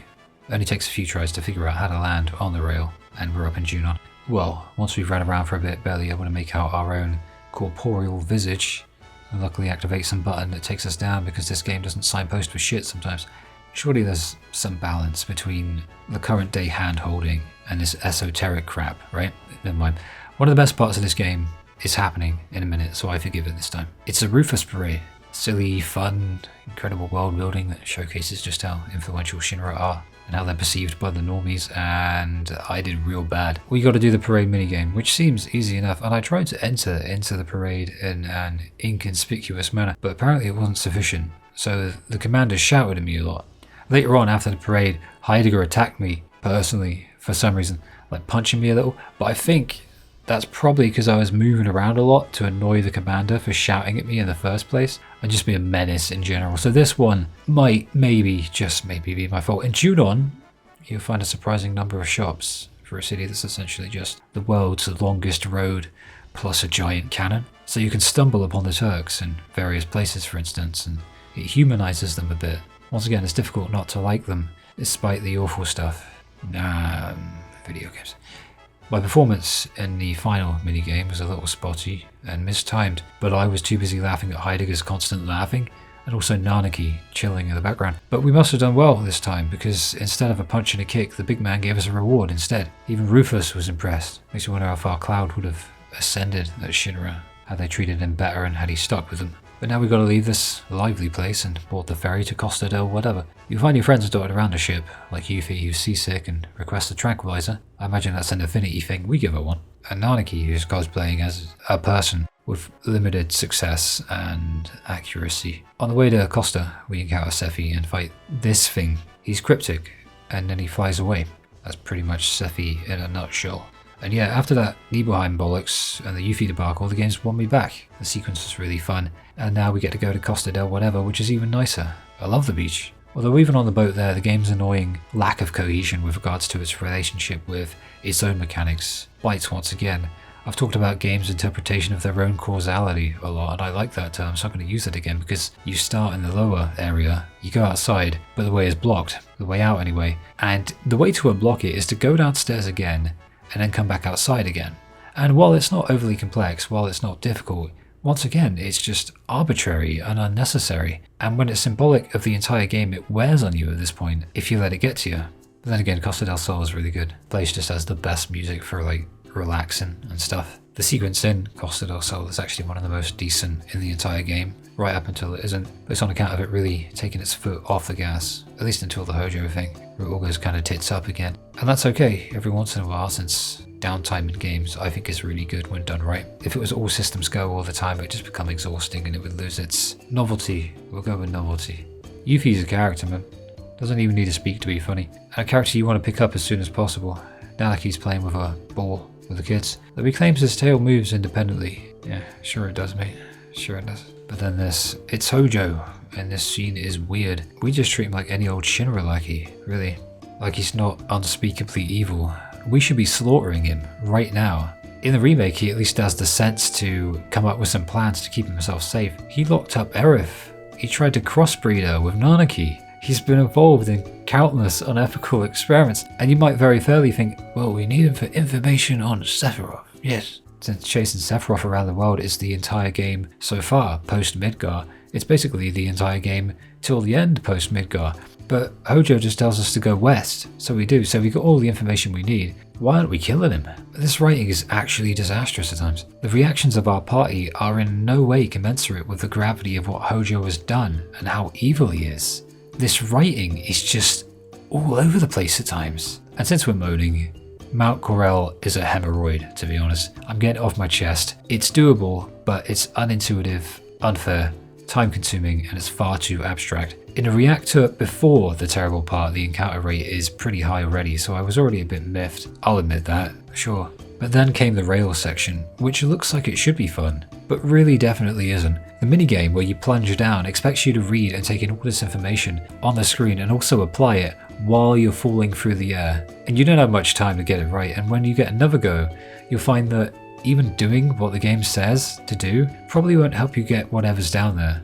And so it means doing it again and again and again and again and again. It's stupid, it's boring, it's not fun. And, not getting the items is fine, but the minutes added is not fine. Later on, there's a section wherein it's difficult to tell which branching path is the one you need due to the depth perception issue striking again, which is all over this game. Though there's a neat little optional thing where you can find some chicks. You have to climb a wall that gives no indication that it's even climbable. And I even said this while I was live streaming it over on Twitch at the time, that I'm not asking for yellow paint on everything. Oh, so you want map markers anyway? That's not what's happening. Middle ground, man, that's what we need. There is a select button function for a reason, and it shows what's interactive. That's its function. Sometimes it doesn't work when it's not needed, maybe like a very important story moment. But when it works, it should show you everything, because that is its function. So it shouldn't just haphazardly, idiosyncratically even, just refuse to tell you this information, just intermittently deciding, hey, I don't want to work, and yet that's exactly what it does. It just doesn't tell you sometimes. And even worse is that there's no visual indicator either way outside of these in-game elements. The art style and the graphics themselves, they don't meld in a way right here that is commensurate with being able to communicate these things with the player. You look at that and you just think, it's just a thing, you can't climb that. No ladder, no rope, no visual cue at all. We're not talking yellow paint, we're just talking simple visual cues, allowing players to use their eyes to ascertain whether or not something looks like it's scalable. You just walk towards a slanted wall and Cloud will climb it. The chicks are fun though. You can take their treasure and their nest and everyone but Yuffie will judge you for it, and then their mother comes along and you gotta finish her off. Ethics aside, it nets you 10 Phoenix Downs, so yeah, don't care. We're taking the Yuffie approach to ethics, which is cool things first, morality second. Cool things. That is what matters to us. After that awful section, I deserve these 10 Phoenix Downs. So yeah, not the most lovely section of the game. The gold saucer is very special and equally annoying to navigate. In the original, regardless of your resolution or aspect ratio, it's hard to make out the words that you're looking at, and you need GP to do anything, so you probably need GP to take a dump in the gold saucer. That said, beautiful place. A little hard on the eyes, but I'm an old man. I'm like 72 now. The spectacle of the place is communicated brilliantly. You immediately know that this is the entertainment hub for the entire world of the game. It just has that aura to it. It's got battles, chocobo races, all sorts. Now you can come back here later, but for now we're in it for the story and we can only admire the aesthetics, essentially. It's jarring and so bright it hurts my eyes, and I love it all the more for it. Kate Sith introduces himself to us, reads out our fortune and spoils Aerith's death without realizing it. After this, his justification for joining the party is that he's interested in our fortune, so we give him a spectacular name and let him join us. Not the best rating, certainly not, but honestly I don't care, because the Gold Saucer's music is playing and I feel jolly, and I'm open to change. I can suspend my disbelief. The Gold Saucer has melted away my autistic fear of change and thrown me headfirst into the beautiful unknown with its LED lights and its LSD aesthetics. This is why videos, game, Corel Prison is shit. It's a dull section, but when you go from the glory of the open world to the wonderment of the Gold Saucer, a prison town below it is going to very naturally feel imposing and oppressive, and it seems to have an intentionality to it, so I can appreciate how annoying it is, at the very least. Anyway, people are being killed. It's Dine, Barrett's old mate, though we don't know it yet, and I gloss over this because I'm glossing over the next part too. For my sanity. Simply put, Dio, the owner of the place, throws us in the Corel prison, which sits below the place, and we meet Barrett down there, who gives us his backstory, with Dine in full. Dine is Marlene's biological father, and he went crazy and wants to destroy everything. He and Barrett had her hometown destroyed by Shinra because Shinra betrayed them after striking a deal that Barrett wanted and Dine didn't. Well, Barrett and the town, to be honest, so them blaming him is kind of stupid. Scarlet was instrumental in this, and this is where Barrett's guilt comes from. And now he feels even more because Dine's gone mental and started killing innocents. Dine demands we fight him, and it takes me 3 tries because, like most of my deaths in this game, I wasn't properly prepared and didn't think to look at the materia. But also I tried using a potion, only to realise potions are useless now because we're at level 20 or something like that and it only heals 100 HP. But eventually we beat him. Difficult though, but I hadn't been using Barrett all that much, so I just had his first death break. I could have grinded, but I streamed a lot of this, so that would have been boring for anyone watching. See, I have an excuse.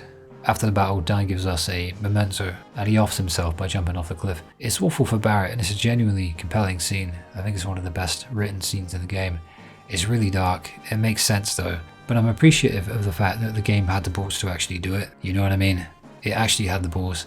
I can't say that I liked watching it, but I appreciate it. It's not a nice optic, I just respect it, I guess, that the writers went there, but also gave it that gravity as to not belittle such a thing. So yeah, beautifully written scene. Beautifully written scene, man. And I guess also an example of how this game's story is at its best when it goes to places that others might be afraid to go to. But also in this instance, unlike the Hojo stuff for instance, there's a requisite gravity to that kind of thing that needs to be applied so that the scene doesn't go off the rails and stop making sense. Because a game like this is always going to contain elements of drama alongside the comedy and the silliness at other times. So it's a difficult balance to strike, and I get that you can't get it right all the time. And so the game stumbles at that hurdle occasionally, but here it didn't stumble at all. Great scene.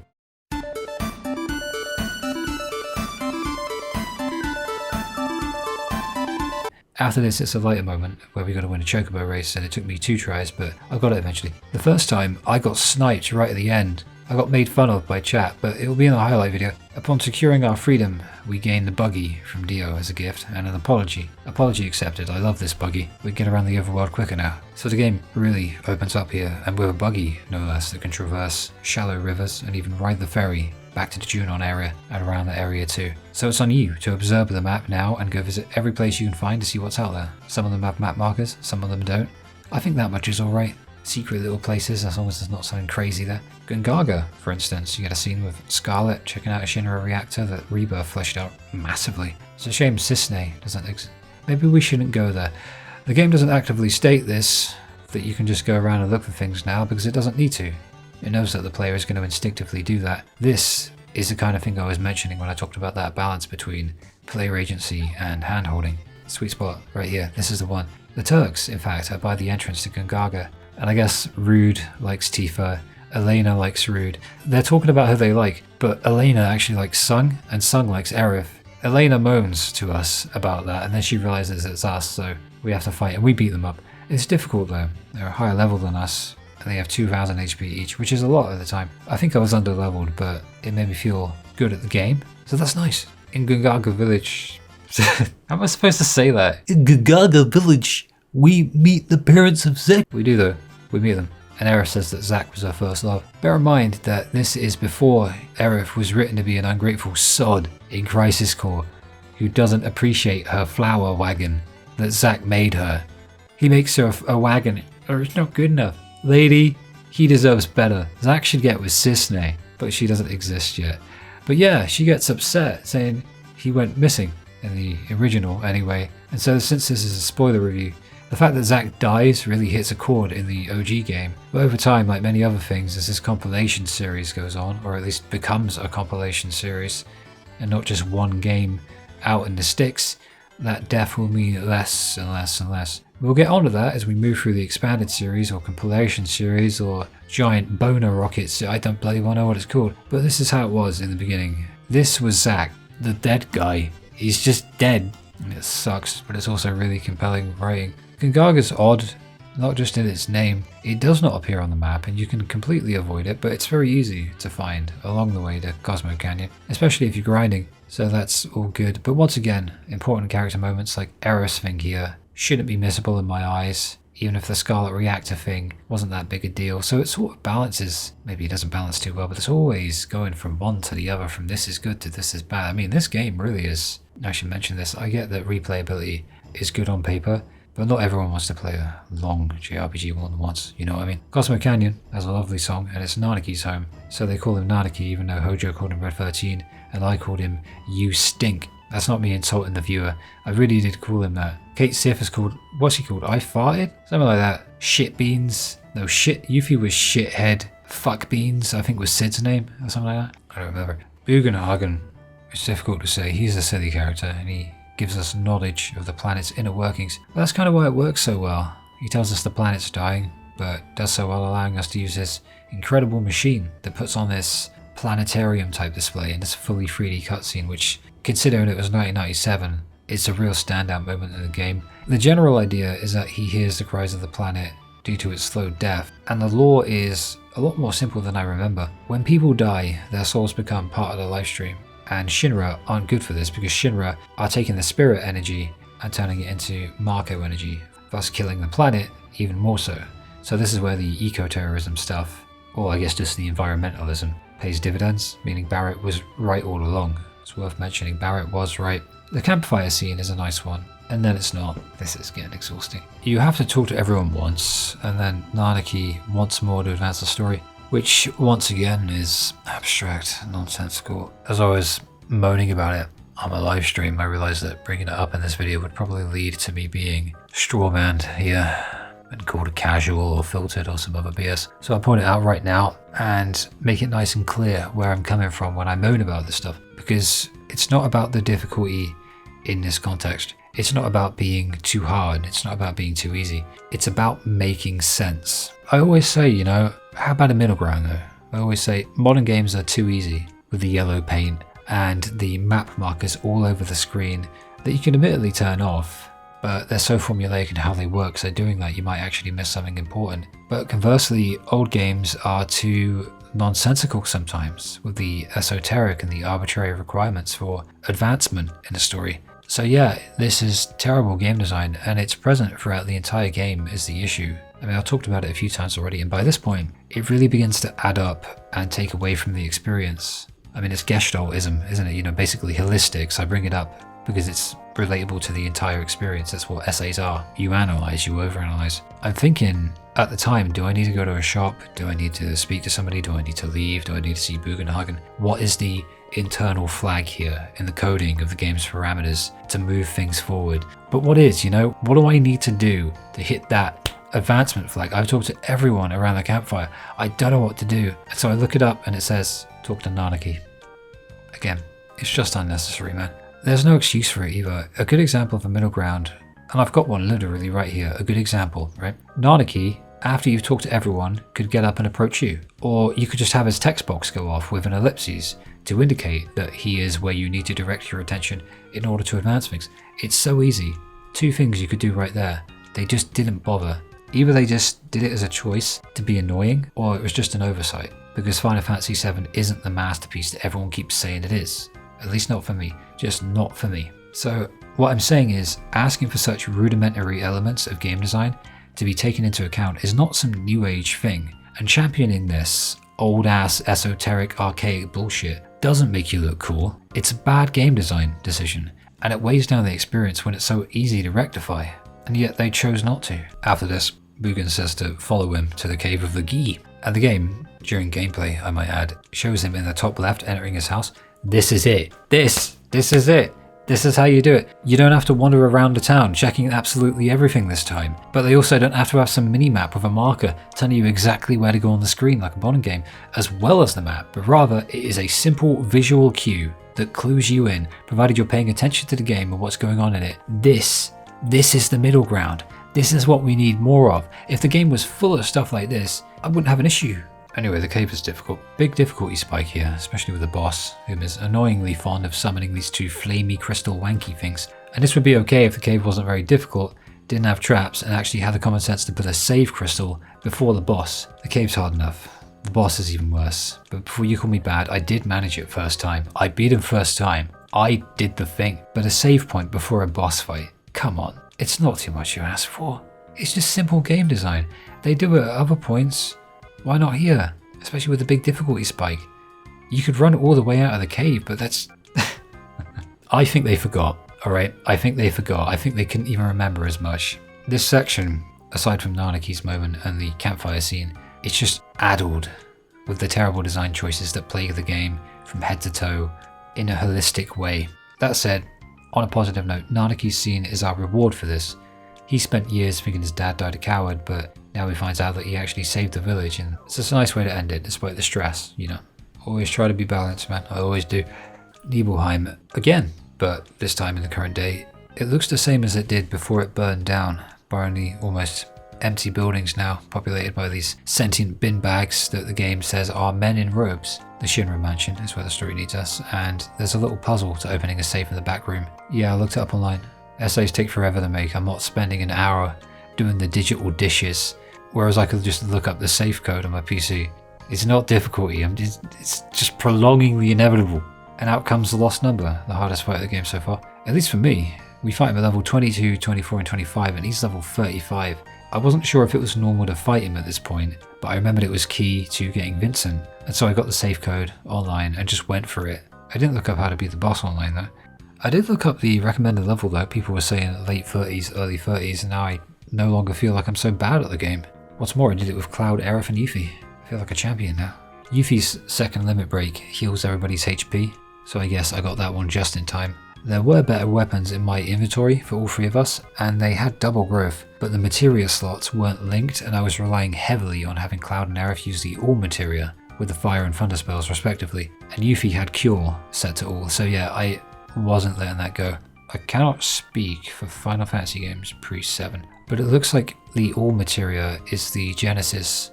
Oh god, I'm thinking of that Genesis character. It's the genesis of what would later become Firaga and Fundaga, which I'll never take for granted ever again. But it also gets onto just how pervasive this materia system is in a really good way. We meet Vinny, and I say all the right things to him to get him to join. He says that Sephi's real mother is Lucrezia, and that she was pretty. Someone tells me he ain't over her. This will get worse later. Even after all these years of sleeping. I wish I could sleep for years in a box and just alert the world. Sorry, wrong video. Vinny was a Turk, but he ain't now. And Cloud was in Soldier, but he ain't now. And Vinny joins us to help catch Sephi on our way out. Sephi Boy talks about the reunion, wherein Genova will be present, and then he throws the materia at us, does a flip, and flies away. It's literally my favourite thing in the entire game. It's incredible. Mount Nebel is better off forgotten, and I've just reminded myself it exists, so I'm not too fond of myself right now.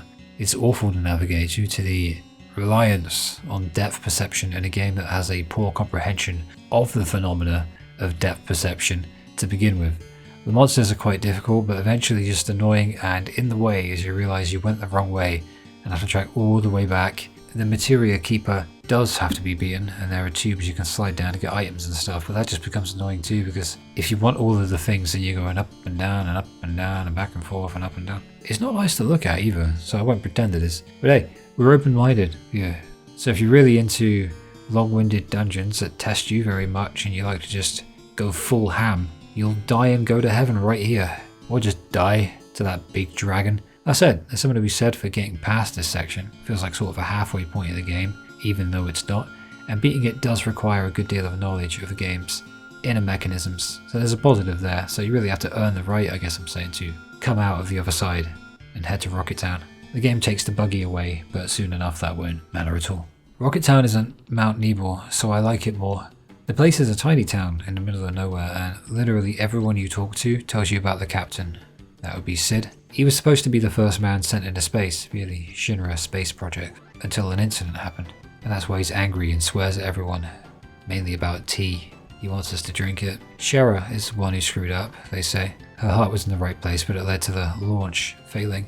So Rufus wants Sid's plane, the tiny Bronco, but so do we, so we gotta stop Palmer, the pathetic joke character, from getting it. Palmer's annoying, and he's supposed to be, so beating him up is always going to be satisfying. And we managed to stop him dancing with Aerith's limit break, so nice. I didn't think stop would work on a boss, but it's Palmer, so I guess that's really prophetic that it would work on someone so pathetic. We all fly out, and now we have ourselves a plane, and with it, access to the entire world. Almost. It crashes and it can't fly, but it'll make a fine sea vehicle. Yuffie says we should head west, which is the game's way of telling you that there's a side quest with her and Wutai, and if you're going to do it, saving the game and also dropping a backup save is paramount to keeping yourself sane. And the Temple of Ancients is mentioned as Sephi's destination, and we have Sid now as well, so let's talk pacing. It's good and bad at this point in the story about 20 hours in maybe. The entire main overarching plot has literally just been chasing around Sephiroth. So there's not really much a note to talk about. All the twists and turns have yet to come, so the game really has slowed down here, but conversely, it's also provided new areas and story beats revolving around us and Shinra mainly to keep things somewhat fresh. That said, so far, not really all that much to shout about in terms of great moments. Funny little moments of charm, sure, but the story hasn't really done all that much. It's still building. It's quite a slow burn, to be honest. Sephiroth wants to rule the planet and we have to save it, but the reasoning as to why is basically breadcrumbs. Fortunately, after the Wutai section and some wankery at the Gold Saucer, we finally reached the watershed moment in the story. I suppose it's just how old JRPGs are, innit? But I will say that the larger than expected reason for the fact that this expanded nothing burger of the first half of the game has felt as though it's dragged a little bit is in no small part due to the random encounters.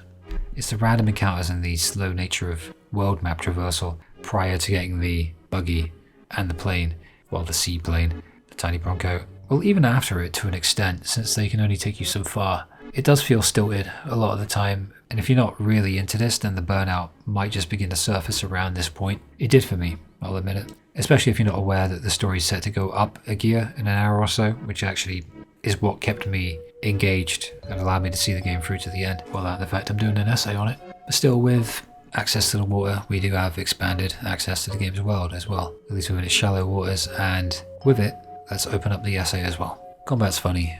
I get into a battle with this wanky looking candy dispenser and everything's all flickery, but that's just the magic of the PS1, innit? I could have dropped 13 quid on the PSN remaster version and got the better graphics and the turbo mode and the option to turn random encounters off, but nah, I already had the original. And then I remember, oh yeah, old Final Fantasy wasn't always turn-based. Well, it kind of was. It's an ATB type thing, a halfway point between something you get with, say, Final Fantasy X's completely turn-based stuff and, say, Final Fantasy 15's action-oriented stuff. Like, you can't just wallop an enemy. It's gotta be all tactical and intelligent. So that means magic is front and center as well, just like it used to be. And elemental statuses don't just exist, but also have a great degree of importance as well. Like later on in the Sephiroth fight, the literal final fight, the first time I lost it because he turned two of my people into toads. That is not a joke. He turned me... Toad? Frog? I always get mixed up. I call toads frogs. I call the adamant turtle... It's a tortoise, the adamant, and I call it a turtle. And I keep seeing carbuncles and not knowing what they are. But I know these things. This is fine. I said it a few times, but for me, fun and addictiveness are very subjective, quantifying elements for a good battle system. I played Pokemon as a kid and raised an oddish farm. It is what you make of it. Turns out, you can't even see the enemy's HP unless you use the sense materia, and even then you have to use it as a move, which, I mean, a move can be very important. Which, admittedly, I didn't like. It's weird to hold the HP hostage, but it also kind of makes sense and adds another dimension of difficulty to the battle. As in, if you know you only got to hit an enemy once more, you know you very likely don't need to heal. But if you're not privy to that information, everything changes. But while it does add extra difficulty, it just feels kind of arbitrary, I suppose. Game feels hard enough already. Feels nicely balanced insofar as difficulty is concerned. That will change, but for now it seems alright. And trying to love the old half turn-based combat again as an ARPG lover is kind of weird, since it moves a lot slower on account of these tilted animations clocking in at a rapid 5 frames per second or something. I didn't measure it, it just seems that way. But I think I'm just really restless and always want to be pressing something. But to get around this, I went to my decades-old habit of occasionally pressing random buttons in between attack animations. But this actually hits on something genuine and beautiful about older games and how their more archaic properties are something as much a fun thing as they are a struggle. For instance, I'm hoping that in tapping these things, you know, you just press, you wait and you're like, oh, let me just tap these, and maybe you start doing patterns with the buttons you press. And I'm hoping that maybe, just maybe, I can trigger some super obscure code that no one knows about that makes an attack do a one-hit KO. You ever wonder if you could do that? It's like, even though the game's probably been data mined to hell and back to work out the exact numerical values of every possibility in battle, it's all coded even within the domain of these little moments wherein RNG, you know, random number generator, that is the decider. But it doesn't stop me from wondering, that's the old games, man, that's why they were so special. Limit breaks are fun to use, and unlocking them is done in a great way. I really appreciate how they did limit breaks. You use these things to unlock other things of a similar nature, essentially, at least for the most part. But what's best about them is that some have little mini games attached. Tifa's involves a timing thing with the slots, for instance, and Kate Sif does as well. With combat, I already got a head start in Final Fantasy X getting Tidus's wet fart limit break or whatever the hell it's called. And I like the idea of use this a lot to unlock something better or alternative. So just keep doing it because it gives you that reason to do it. Use bravery enough times you unlock, I don't remember what it's called. It's really fun and simple, and you can just set aside a few hours on a good day, stick on a podcast or some music, and just beat up monsters for it. It's great. My voice is going. I'm gonna have to have a break soon. I think it's in these liminal little moments that we strengthen our bonds with these games. I guess that's the idea. Around the time that they start to assimilate into our daily routines, even if only for a few weeks or months while we play the game, in that the grinding feels less like a chore and more like a therapeutic thing. And I think it's the optional nature in this case that makes it good. Sometimes optional stuff is good, like I said earlier, and when optional, grinding is very often where the soul is born, and a connection. So when I look at a guide and it says use braver 8 times, defeat 120 enemies, use the next one 7 times and then beat 200 enemies, while part of me is saying, are you kidding me? Are you kidding me, man? Another part of me is hoping I'll get deeply into the experience enough that it all just happens naturally anyway. And it's even more likely now since I know that this kind of effort is going to result in genuinely tangible rewards. The last limit break for Cloud, for instance, Omni Slash, that's a bastard to get, and there is a potential bug with that. But I will say, with old games, they may not hold your hands all that much, but the dirtier we get those hands, the more you have to show for it. It's why my essays aren't particularly clean, they're dirty, because I'm getting stuck in, you know? The sound effects in combat are mainly incredible and sound really impactful and make the repetitive nature of any combat system addictive enough for me to want to engage with it over and over again. But occasionally the sound effects themselves won't be as present in the mix, and I imagine it's just a case of not having enough low end on the mix, the sound mix, the lower frequencies. But it's only a minor thing in that sound effects, they sound very chaotic sometimes, but in a good way, so it more than makes up for it, like using Ultima on someone. It's not an overly complex battle system, and I was surprised at how easy it was in Midgar, and while it did get progressively more difficult throughout, there were some very unfair difficulty spikes that we'll get to, but for the most part, I found it fun and serviceable. Not as fun as, say, 13's take on the ATB system, but I think that had a smoothness to it with the paradigm system. That said, the materia system is a good example of how it's a lot deeper than that. Now, the random number generator won't account for you not learning the game properly or leveling up your materia and paying attention to which materia you hand out to whichever party member you want to. The game has a fetish for you putting materia in slots over and over again by removing party members and then re-adding them. It's about as annoying as when FF13 makes you redo your paradigms. So writing it down, just like with the other one, becomes a must as well, at least for the start, when you have weapons and accessories that carry loads of materia at once. But also, like 13, you do over time develop a sixth sense for it as you go, despite there being even more party members in this one. Materia as a system is fairly deep, but you could also just wing it, probably be okay, provided you get the right ones, since the materia levels up when you use it anyway, and you can take it off its current user and redistribute all of it to whomever you please at any time. Whoever gets what is completely up to you. It also means you can build any character in a way that fits into just about any archetype, and with 8 party members, 2 of them admittedly optional, that level of choice means that just about every time you see someone play in the game and they've gotten out of the starting area, you'll be looking at a different party composition and going, really, them? I remember when I saw that people love to use Sid and I'm like, oh, he's got the good stats. But for me it was Cloud, Yuffie and Vincent from a certain point right to the end of the game. And that's cool because there's no right or wrong way, it's just your personal preference. You can complete it with anybody. As for cycling through the menus, even outside of combat, it's surprisingly intuitive at times, actually utilising the L1 and R1 buttons to help you access party members quicker, which is rare for a game this old. And given that it's only a 3-person party, and not the usual 4, for me I had the most fun with Cloud, Yuffie and Vincent. I guess in using a certain set of party members for so long, you do realise their strengths and their weaknesses, and you can sort of navigate around that. When you go a certain amount of steps into the Wutai area, you'll trigger a cutscene wherein Yuffie steals everyone's materia and runs away. If I hadn't saved about 5 minutes prior, I'd have been very pissed. To be honest, I feel as though it's good to get the player to think about how much they rely on certain materia setups and encourage experimentation. But without warning, you're essentially locked into this one if you do want that materia back sometime soon. And at this point, you've likely spent about 15 hours or maybe 20 leveling it up, so you're going to be very attached Part of me appreciates it, part of me is angry. I don't know which one is winning right now. Shithead is really testing my patience this time. She's also my favourite. In Wutai, which is very unique and wonderfully oriental, Yuffie runs from us. The water god is mentioned, which is a foreshadow of us getting the Leviathan materia later, I think. And the Turks are here on vacation and don't bother trying to fight us. Well, Elena does, but she's the young one and the lad's calming down. This is great.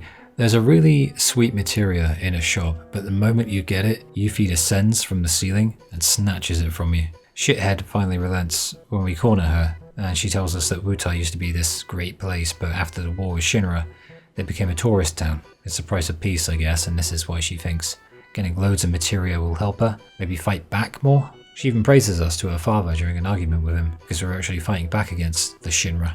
And then she tricks us again and traps us with a metal cell. Don Corneo turns up for some reason and kidnaps both Elena and Yuffie, and the implication's gross, so we team up with the Turks and we go find him. The boss here is terrible because all you can do is attack normally and use healing items, then put your best gear on and just hope for the best. It's another case of this is difficult, but I appreciate it because they've obviously taken it into account. Well, I also have my limit breaks ready, pre-battle, which is vital, meaning that Cloud can do real damage, Aerith can heal, and Vinny can turn into a bubble beast thingy and go berserk mode until he goes down. Reno and Rude help us rescue the two, and Reno drops the Dawn off a cliff. I doubt he's actually dead. It's left kind of open-ended. The Turks give us a pass and head off, and we forgive Yuffie and let her back in, and she gives us our materia back. Except it's all wrong, and she even makes light of this. I think they did that to annoy us. It's fine, it's a sign from the game, I think, to reanalyze our relationship with materia from a mechanical angle, as in recalibrate and experiment more with them. In that vein, I replace Aerith with Tifa, knowing I'll later replace both with Vincent, and things get changed up with absolutely no regards to stats, and every regard to who I prefer the most, meaning Vincent and Yuffie are the mains with Cloud, but will occasionally rotate with Aerith and Tifa when the story needs it. But less with Aerith, since the game's going to kill her soon anyway, and only really for Tifa because the game makes her the main character for a little while later. So it's best to get some limit breaks and learn them a little more. In this run, I did largely neglect Barrett, Nanaki, Kate Sif and Sid, but that's part of the replayability, I suppose. The game seems to be telling us that it's a bad idea to become overly reliant on certain setups, be it materia or even characters, and to be in a state of perpetual evolution as we play. Whether or not it's preparing us for those things I mentioned happening later is unknown, but either way it's a creative way of doing so. So even though it was annoying to have Yuffie take our materia, I do appreciate it. There's another Wutai side quest immediately after, and it involves Yuffie taking on the Pagoda trial, but it's a solo thing, so unless you've mained the youth, then it could be very difficult. I certainly had trouble. I ended up coming back later and just wiping them all. But that's Wutai, a chance to develop Yuffie as a character and in a way that's as optional as she is. I may not like the optional nature of her existence, but I can admire the consistency at least. Some random dude in a shack in the middle of nowhere tells us about the keystone, which he sold to Dio, and something about the structure magic in the Temple of the Ancients. Not the best writing or design to signpost a player, but at this point breadcrumb's a breadcrumb and I'm hungry. So it's a gold saucer, and Dio's like, yeah, you can have the keystone if you entertain me in the battle square. So we womp some baddies. We just womp them. Realise the GP doesn't actually get allocated to us upon winning and then go stay the night in the hotel with our brand new key. And that is when the date happens. The date is weirdly not simple. As someone who sees it for the extra fluff that it is, I'm not even that bothered to get the Aerith date, which I did. Yes, the Aerith date. To get anyone else, you gotta adhere to a list of fittingly random requirements, and chief among them is being a jerk to the two main girls whenever you can. So no Barrett or Yuffie date with the funny stuff, just Aerith, although she does foreshadow Cloud's identity by saying she wants to meet him. She's like, I want to meet you. The cutscene with the fireworks is nice, and it's a lovely end to the... Just kidding. Kate Sif steals the keystone. Reveals he's a spy working for the Shinra. That he has a real body, and it's at Shinra HQ, and that he's taken Marlene hostage. What a guy. It's irredeemable, honestly. The Marlene thing, anyway. To be perfectly honest, he wasn't very present in the story so far anyway, and while he is kind of fun, the betrayal doesn't really hurt all that much. Since he just kind of jumps and bumbles around like a spring, he's written terribly, and it'll only get worse. We have to go to the Temple of Ancients, where we can prove that anyway, so it's no big deal. Whatever. Sung's been stung, so we place a keystone in the anime altar, and it's time for that dungeon. It's large, it's mazy, and I followed a YouTube video for it. You gotta understand, well, maybe you do. I don't have time to let pride siphon an entire evening for me with this dungeon stuff. I play games for other reasons, and I'm not analysing dungeons unless they're really good. Here's some lore though, but expedited greatly. Sephi wants to cause a great injury to the planet because the planet gathers spirit energy to heal itself, as we said earlier. When it does that, he will meld with the life stream itself and become a being so powerful, he'll basically be a god. At least that's how he sees it. So the destruction magic, Meteor, aka the black materia, will help him do that. Also, he really loves his mother, maybe a little too much, even though Jenova ain't his mum. Jenova's an extraterrestrial life form from ages ago whose cells he had implanted in him as part of some of Hojo's experiments. And that's about it, yeah. Still, I would not be surprised if I got some of that wrong. And then Cloud starts to go crazy. Turns out the temple itself is the black materia, but it can't be removed without a sacrifice due to how it was made. But luckily, Kate Sif's here to apologise for being an arse by performing the ultimate sacrifice. Except he's a stuffed toy that moves, being controlled by someone who's completely safe. Demon's Game is the hardest boss of the game thus far, because he hits hard and he moves very, very fast, even after giving Cloud and Yuffie Cure with the All materia attached. This was the battle that made me realise I needed 2 people with Cure All, and that was alongside Aerith's Healing Wind, and he could still do attacks that one hit KO'd us. So I looked it up, yeah, I admit it, and the gate doesn't like slow, poison or gravity. He was difficult, but I think he is another one of those difficulty spikes. It sucks to happen, but once you get through it, there is that feeling of accomplishment. Sephiroth takes control of Cloud and he has him hand over the black materia, and then Cloud freaks out and starts hitting Aerith. I don't know if he's still under Sephi's control, but I put money on it. Kate Sif's new body turns up as Cloud is freaking out, and it completely nullifies the drawn out and long scene a few minutes ago where Kate Sif was sacrificing himself. And also a stupid time because it's overshadowed by Cloud's possession and the fact that he's laying into Aerith. And even then they wrote it terribly anyway with Kate Sif. Like earlier on they had him specifically mention how the real him is in Shinra HQ, and this is just an animated stuffed toy. And then they try to make his sacrifice some big important thing, only they now make the reveal, if you can even call it that, as much of a wet fart as possible. I guess when I called him I farted, it was more appropriate than I realised. Some things are just poetry, man. Wet shit would have been more apposite, I think, because either way his writing is bad. Maybe piss, his writing is complete piss. Luckily, Yuffie jumps down and knocks out Cloud before he can beat Aerith to death or something. And then we wake up in a forest and Aerith is being her usual mysterious self and running off to the city of the ancients to stop Sephiroth. We don't know it yet, but she's going to go pray with Holy. Cloud wakes up and Tifa and Barrett act initially like arseholes. Honestly, Cloud says out loud that he's worried about going crazy, but Tifa's not supportive at all, and Barrett calls him names and likens it to depression, even though Cloud's literally being possessed at points. But then, outside, it's like they change on a dime and do a total 180, and they're suddenly more understanding. So now these guys are being written weirdly too. This did, however, solidify for me that Barrett really is the douchebag I remember for a large part of the game, despite some funny moments and despite some charm. And I'm not really a fan of the characters of this game in a general sense, except maybe Yuffie and Vincent, despite the charm of the others, so I'm going to splice the character section right here. As a group, I don't think there are enough moments where they all can show decent dynamics as a group. Outside of the first 3 of Cloud, Barrett and Tifa, I feel the others aren't given enough moments to even be a part of the group in that close group of friends kind of way that you expect from a JRPG. You always want the group dynamic to be great, but with so many characters I guess it was just too much to have them interact with one another very much at all.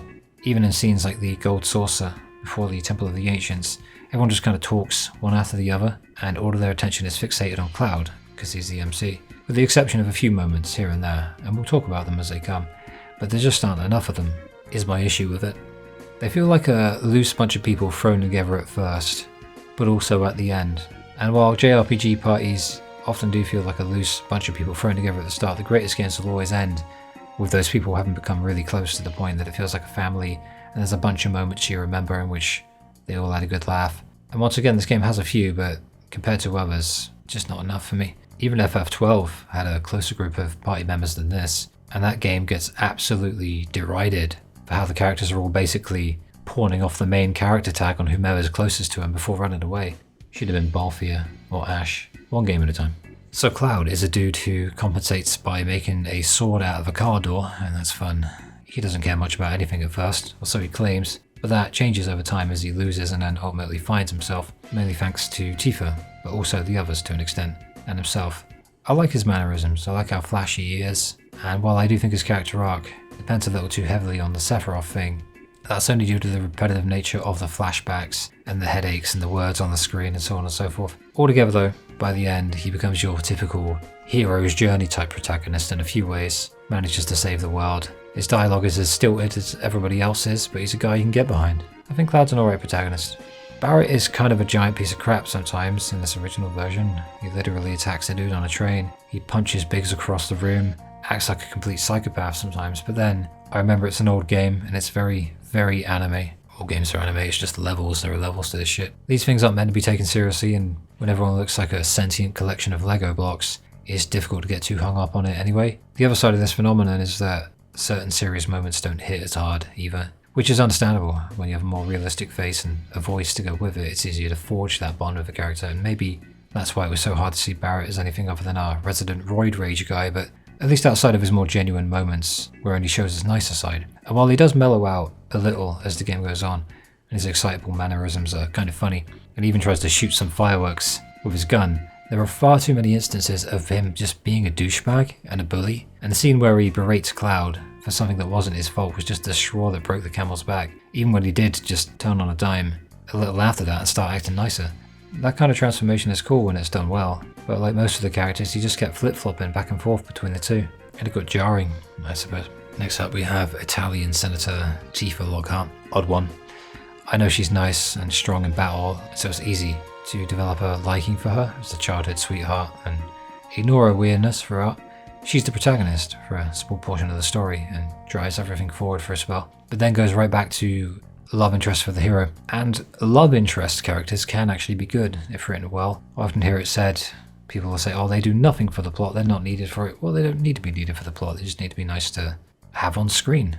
But then she'll say something about not caring about anyone else except Cloud, despite the world about to end, and her empathy for everyone else just vanishes. It's weird, she's so weirdly written, just like the others. All of these characters are. And I don't think every party member needs to be insanely fleshed out or given some woe is me backstory. Though she does have one of those, and for some reason she was dressed like a cowgirl, and I still don't know why that was a thing. Every character just needs to be interesting and or likable when they're involved in a scene. Tifa's nice sometimes, but that's after 2/3 of the game of being weird and sometimes a douchebag as well. She's wrestling with her memories, she also has self-doubt over them, and she's watching Cloud go through a lot. But it's only during the arc where she helps Cloud that she stops randomly being harsh out of literal nowhere. Now this is likely a mixture of the world's worst localization and her character rating, but it's just not good enough, honestly. One of her first conversations with Cloud is just, if I'm in trouble, please come help me.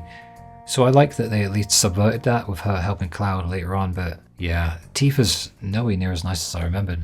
Kate Sith. Thinking back, the only thing I remembered about original Kate Sith was him taking Marlene hostage and how much it made me hate him. And in Rebirth, they made him temporarily hateable by inserting him into the game's worst filler chapter as a primary protagonist for a while. So it's interesting to see him return to the OG and see if he was better or worse back here in the 90s. Worse is the answer. His scenes at the temple completely killed my interest for him as a character. And that's about it. His heroics weren't even heroics, and they tried to act like it was nothing special, then really important, then nothing special again, and though he just kind of exists for the rest of the story. Reeve seems like a good dude, or as good as a dude could be while working for Shinra. But yeah, that was a wet fart of a character. Terribly mishandled. Sid. As someone who couldn't remember much about Sid, the question going in for me was, is he justifiably a grumpy git, or is it too much? And does it define him as a character? The answer to that is, yeah, it's justifiable. Yes, he is a grumpy git, but it is too much also. But I don't think it defines him as a character past a certain point, and we see his softer side as time goes on. But the way he talks to Shara really sours him for me, but he warms up later. And he's a really fun character outside of this, but yeah, I guess it just put a damper on me. Red 13. No, Nanaki. Nanaki is his name. Nanaki's arc was very nice, even if it was built around that sodding cave. And after that, he was kind of alright. I didn't really have him in the party, and when everyone was on screen, he was a supportive dog. So at the very least, he didn't occasionally turn on us out of nowhere like so many others. But then you have Yuffie. Yappy Yuffie. Is she as annoying as I remember? Sure. And I don't mind. Is there anything redeeming about her? Or is she just nothing more than a freaky little materia goblin? Yes and no. I love Yuffie now. Her silly nature is realistic for someone her age, and she does stick by us the whole way, despite not really expressing why in great detail. She doesn't need to though. And she's good comic relief when things get real heavy. Her little animations make her stand out from everybody else, and put her on another level, even if she is an idiot. She's our materia goblin, and she's my favourite. But so's Vincent Valentine. He's my guy. He's cool. He flips his cape a lot. He has a decent backstory with Lucrezia, but unfortunately isn't given as much screen time as one might hope for, almost certainly on account of being as optional as Yuffie. So my two favourites are the two optional characters. The bad part is he's a total simp for Lucrezia. His line, "I don't mind as long as she's happy." As a man, it just hurts to read that. You know, a man with like dignity and stuff. Thankfully, he's cool enough in other ways, because he's a walking Catatonia song with a cape and a gun and a great aesthetic. He's very, very extra and based. He's just my boy, man. It's just such a cool design. His low-key personality really stands out along with it. He says a lot by saying nothing, even when Aerith dies. Vincent's a great character, just understated. Aerith in many ways is your typical mysterious girl archetype. Her dynamic with Cloud is interesting and it's fun to watch, and she obviously knows what's going on deep down, but past a certain point, she becomes a walking plot device. Now, I can forgive this, because as I said earlier, a character just needs to be someone I want to see on the screen for whatever reason, and Aerith's alright in that regard. I just don't feel like she was in the game long enough to have that much of an impression when she died. Like, if they'd have killed her right towards the end, that would have been one thing, but halfway through the game, I just hadn't built that bond yet. I think they should have held off for 10 more hours at least. I mentioned Sephiroth being overrated before, and now I know for sure that's how he feels for me. His arc where he goes crazy, it still feels forced, far too rushed, and his endless procession of moments where he turns up with that music, says something cryptic, controls Cloud, mentions Genova, might actually be Genova, or mentions a reunion. It's enough to make the sight of him repetitive and boring, whether you're actually looking at the real him or not. I just got tired of him really quickly. He's a fairly by-the-book villain outside of the Genova thing, and perhaps even with it, in that he wants to rule the planet as a god. It's generic and it's boring, and even him killing Aerith doesn't change that all that much. I think it just makes him a far more competent villain than most others. I genuinely think his cool design and the nostalgia people have for him, alongside the fact that he killed Aerith, are the main reasons people have been convinced that he's some deep, complex character. And it's funny because most of the time we refer to Sephiroth, we're probably referring to Genova, but still, it's related to the Sephiroth character, so by extension I think that's fine. And other than that, I just think he's kind of boring. And like anything I've criticised in this game, I won't try to take it away from you if you see something in these characters that I don't. They just don't resonate with me all that much past Yuffie and Vincent. And even those two have issues on account of being optional.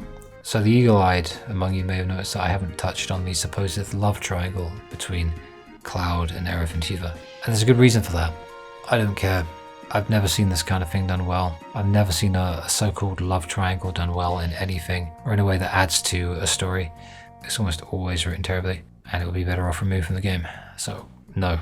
City of the Ancients involves finally exploring the northern continent, and I love how they made that area the most thematically important. As I mentioned in the world section earlier, it's like an ascent. What's not fun is the digging minigame. It's just pure luck. You gotta set points for the miners to dig and find the lunar harp, with absolutely no indication of exactly where to dig. It's just trial and error and pointing at things. Once again, the often god-awful minigames completely stunt what could have been a great section from the get-go.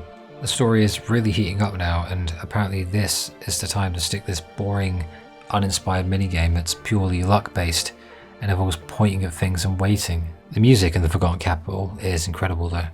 The whole place feels completely detached from everything else, aesthetically and musically, which is thematically consistent. Another clever thing that they use to make this distinction between this place and the rest of the world is the lack of random encounters, and the presence of a very rare materia called Comet. I love this place. Except when Aerith dies here, a little less lovable then. She's praying and Sephi just sticks his blade right in from behind her. It's brutal, mate, and it was a really brave thing to do, and it shocked a bunch of people. It would have shocked me too if I didn't know it already, if it wasn't the most known spoiler in gaming. Now, I do think Aerith hasn't really done all that much up to this point besides being mysterious, and now, at the very first point in which she shows any protagonist-like initiative and agency, she gets killed immediately. But there was a reason for it. She did achieve something. It's just not revealed until later, and even though I didn't build that connection with her, she did actually do something useful in that sense. And it's still a very bold move to kill off a permanent party member, especially when they're so close to the protagonist. The idea was almost certainly, okay, let's go save Aerith. And I doubt the potential for a death even crossed anyone's mind, because JRPGs, despite being very idiosyncratic and different from the norm, are actually very formulaic for the most part as a medium. As unconventional as they are, they often follow the conventions of the genre they're in, and also a bunch of tropes as a result of being so anime adjacent. But then one of the main JRPG series just kills off a permanent party member in FF7, just like that, and it's like, though she does appear later on, in some form, she's still dead, and she will not be coming back to life, at least as part of the original canon. The remake stuff, for all its good and bad, did not exist in 97, and it was not part of the plan. Dirge of Cerberus didn't exist, nor did Crisis Core, nor did Advent Children, nor did many of the people watching this video, I imagine. And even then, she was still very much dead. Basically, Squaresoft hadn't yet realised that they had created the holy grail of milkable cows yet. And this was, at the time, final. Aerith dies, and it's based, and it hurts. Hearing the song where she dies though, the Aerith theme, the fact that it keeps playing as you go into the fight with Jenova Life, incredible direction, fantastic scene, I love this. It's also fitting considering I got party wiped with Aqua Lung and had to stick the water ring on to make Cloud invincible the next time round, which actually rendered it kind of funny. Depressing victory lap. Now that we know where Sephiroth is though, now that we know he ain't all bark and no bite, Cloud has another reason to catch Guy, and we all resolve to climb past the snowy mountains to go and catch him. So Aerith's dead. Time to snowboard, baby! Well, after touching down in a lovely town called Icicle Inn, and getting a flashback of Professor Gast and Aerith's mum Ifalna, and the game tells us about a few things, lore-wise, how Jenova tricked the Cetra back in ancient times, how the planet had weapon to combat Jenova, yeah, they just called it weapon. And we also learn that these two are Aerith's parents. Hojo turned up, took Ifalna and Aerith hostage. He killed Gast, and was also partly to blame for Ifalna's death as she escaped. Yet the game treated him as some comedy villain at Costa del Sol. This game is all over the place. But never mind that, Elena pops up in a funny scene, and as she rolls away. Snowboarding is, it's difficult and it feels more janky than it should be. But as mini games go, there are worse than the game. I was more excited about this going forward, and then I realised just how clunky it is, and I realised, honestly, I prefer the G-Bike stuff. The G-Bike minigame is fantastic. That's what it should feel like, but just on a snowboard, but instead it's all... When we crash land at the bottom, we'll have to explore a bunch of areas to find our way out, and we're given red flags to mark our course, so the goal is to not get stuck here for hours. Mission failed. This section's a drag. It's everything I hate about JRPGs. Long dungeons, esoteric gameplay sections that drag on much longer than they need to, that sort of thing. A big nexus of small snowfields with loads of unavoidable random encounters. Then, a bigger snowfield that's so easy to get lost in that they give you literal red flags to place on the ground. Then you have a series of giant cliffs while climbing them periodically and mashing the whatever button to warm up. Then you have a big cave that takes loads of time in itself. I ain't going into further detail. This kind of thing is not why I do essays. It's the worst of my favourite genre. I can legit see me just blocking out the entire section again in my head because I certainly did not want to remember it this time. And I eagerly anticipate forgetting the hours of my life that I wasted here. And there's a boss with 18,000 HP called Schizo. Feels like a personal insult, all things considered. And now it's Jenova Death, who's actually easy. With Jenova Life, all of its attacks were water-based, so a ring made us invincible. And Jenova Death is fire-based, meaning the fire ring does the exact same thing. This is when the silliness of the almost antagonistically eccentric old battle system actually seems like a good thing. It's silver linings, isn't it? After this, we have the Nibelheim illusion, showing the actual events that transpired, including Zack's presence, and how Cloud was imagining himself in the situation. And then things get weird. We all find ourselves at the site of the reunion, and after some illusory wankery stuff, Cloud turns up alongside our friends and Shinra. Cloud starts to break down, and then Hojo tells us that Cloud is just a Sephiroth clone. But this, despite the game presenting it as canon, is not true at all. Cloud was injected with Jenova cells. This is not what a clone is, but the translation is so bad that this is presented as canon. If I have to play a retranslation just to be able to grasp the most important aspects of the story, after already spending my money on the original and sinking my time into it and motivating myself to become engaged with it, the game has fundamentally failed, at least in a storytelling sense. This is the official release, and no matter how long ago it was, this is unacceptable. It's one of the most important parts of the game, and they botched it so bad. I've got to judge games in all areas, haven't I? And localization is a huge element of a JRPG. The reunion does occur though, and the music of the same name is a standout track.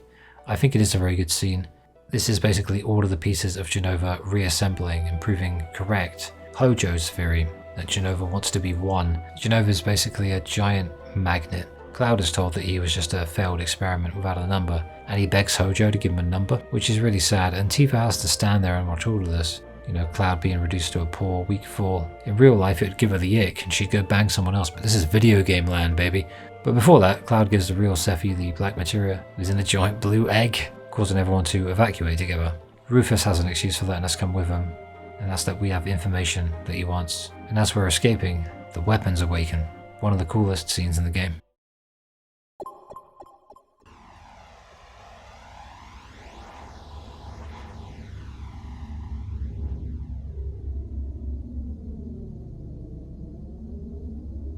Sounds of the crying planet haunting in the background. It's incredible. We're taken hostage by Rufus and his gang and told that we're getting executed publicly.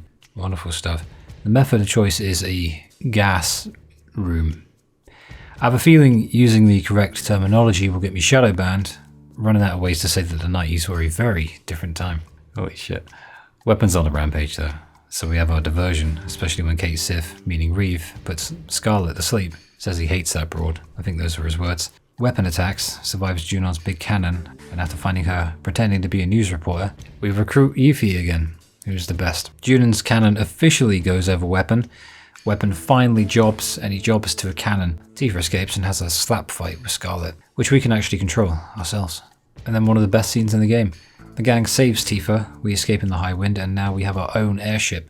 The music, the scene itself, it's all perfect. It's like the start of the final act. And Yuffie's seasick on airships, as well as normal ships. Poor thing. Me too.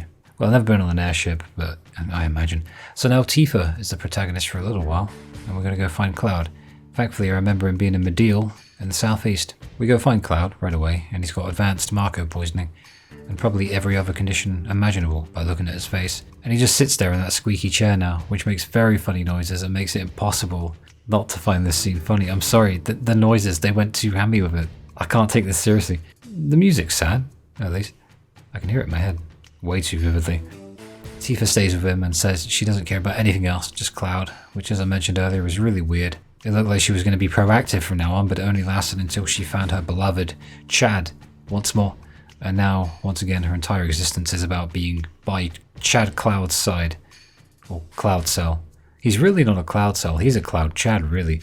And literally nothing else matters to Tifa. You can write a character like this, but stick to one, innit? Is she going to be the proactive protagonist, or is she just going to...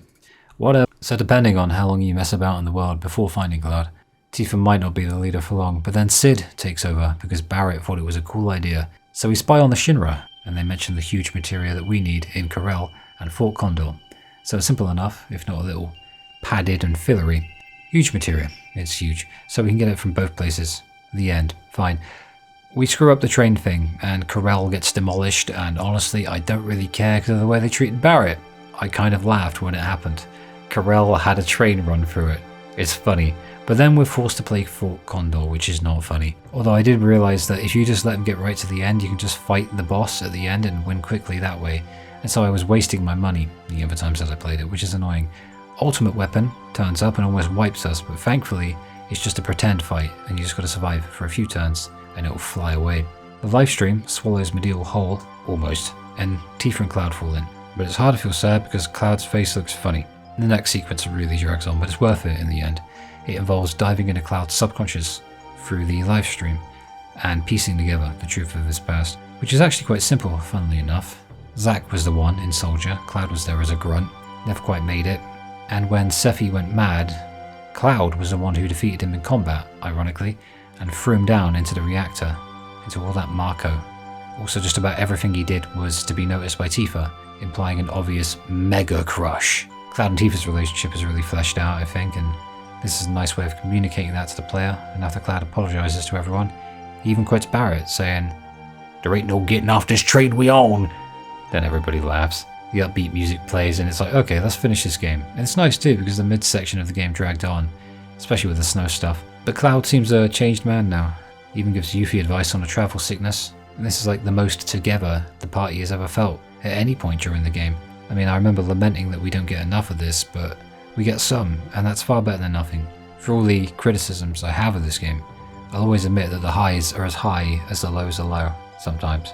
Alright, most of the time. So, to the underwater reactor for the final huge materia. Even though I crashed the train in Corel and only got the other one, whatever. Another plus is that by this point, re-outfitting your party members with the right materia is, as expected, an absolute breeze, due to the familiarity that you establish with the materia system on account of using it for 30 to 40 hours at this point. So while the menus could be better and a little more intuitive, for their time they are very intuitive, and it's only a case of it taking a little while longer while still being remarkably easy to use. Fighting through the Junon inner areas wouldn't be worth mentioning, but this underwater area with the aquarium, this is some good vibes. This is some great art direction. I really like this place. What's not cozy is what's about to happen. We are stealing a Shinra submarine because the final huge materia is underwater. The carry armor boss is terribly designed and it has a chance of hitting the lapis laser twice in succession, which is a move that will wipe your entire party potentially, unless you grind like a madman. And there are about 2 minutes of unskippable cutscenes between it and the nearest save point. It's an old JRPG. Old JRPGs were shit like this. It took about an hour for me, par for the course. A masterpiece of a game, mate. It's another difficulty spike that just comes out of nowhere. The submarine song, however, is one of the best in the game. I love that they reserved it for such a unique thing as the submarine travel. The minigame where you gotta take out the red sub is like, well, it exists, adds a little variety. Feels short and sweet as opposed to the preceding 5 or 10 hours, so it's refreshing. We are doing new things now. I guess it's just that they forgot to make it challenging. Good. At this point I'm begging for exactly this kind of minigame. And now we have said submarine for ourselves. It's nice to see just how much detail they put into the underwater sections as well. This was good design, but for now we just look around and find the item. One such detail is where the optional nature of much of this game's elements makes itself known as a positive. This is the Gelnica. Gotta really get that enunciation right. Which is one of quite a few optional locations with some really good rewards and a typical battle with the Turks that you kind of expect, I imagine. They're easy enough to beat, but the carry armor was so annoying that I leveled to like level 49 or something just to spite the game going forward. An entire evening I spent on it. Materia was leveled up too, and I will point out that I enjoy the separation of leveling your character and materia via the experience and AP being distinct from one another. AP is just materia experience, but it's a concept I enjoy as it forces me to take into account whether or not I really do have the correct materia setup, at least relative to whatever it is I'm trying to achieve in the game at that specific time. Another optional endeavour is the Waterfall Cave with Lucrezia, Vincent's former lover. We learn a bit about how she's Sephiroth's real mum, how she and Hojo were involved in the Genova experiments, and how Vincent was shot and experimented on for opposing it. And his guilt too. You can return in disc-free to get some cool stuff, but the general idea is Lucrezia is concealing herself in here because the Genova cells in her won't let her die. But when we come back later in disc-free, I can't see her. And of course the Zack scene as well. Returning to Shinra Manor after restoring Cloud's memories grants you access to a cutscene depicting Zack's death. I never knew about it until I saw it on YouTube, and it's really visceral and it's really well done. But here's the thing, once again, making it optional is a catastrophe of game design. And I've been thinking about why, and I finally found the reason, and I'd like to illuminate it here. I've seen people say that it's a good thing because it's about rewarding the player for actually playing the game, so it's okay that they make it optional, such an important scene.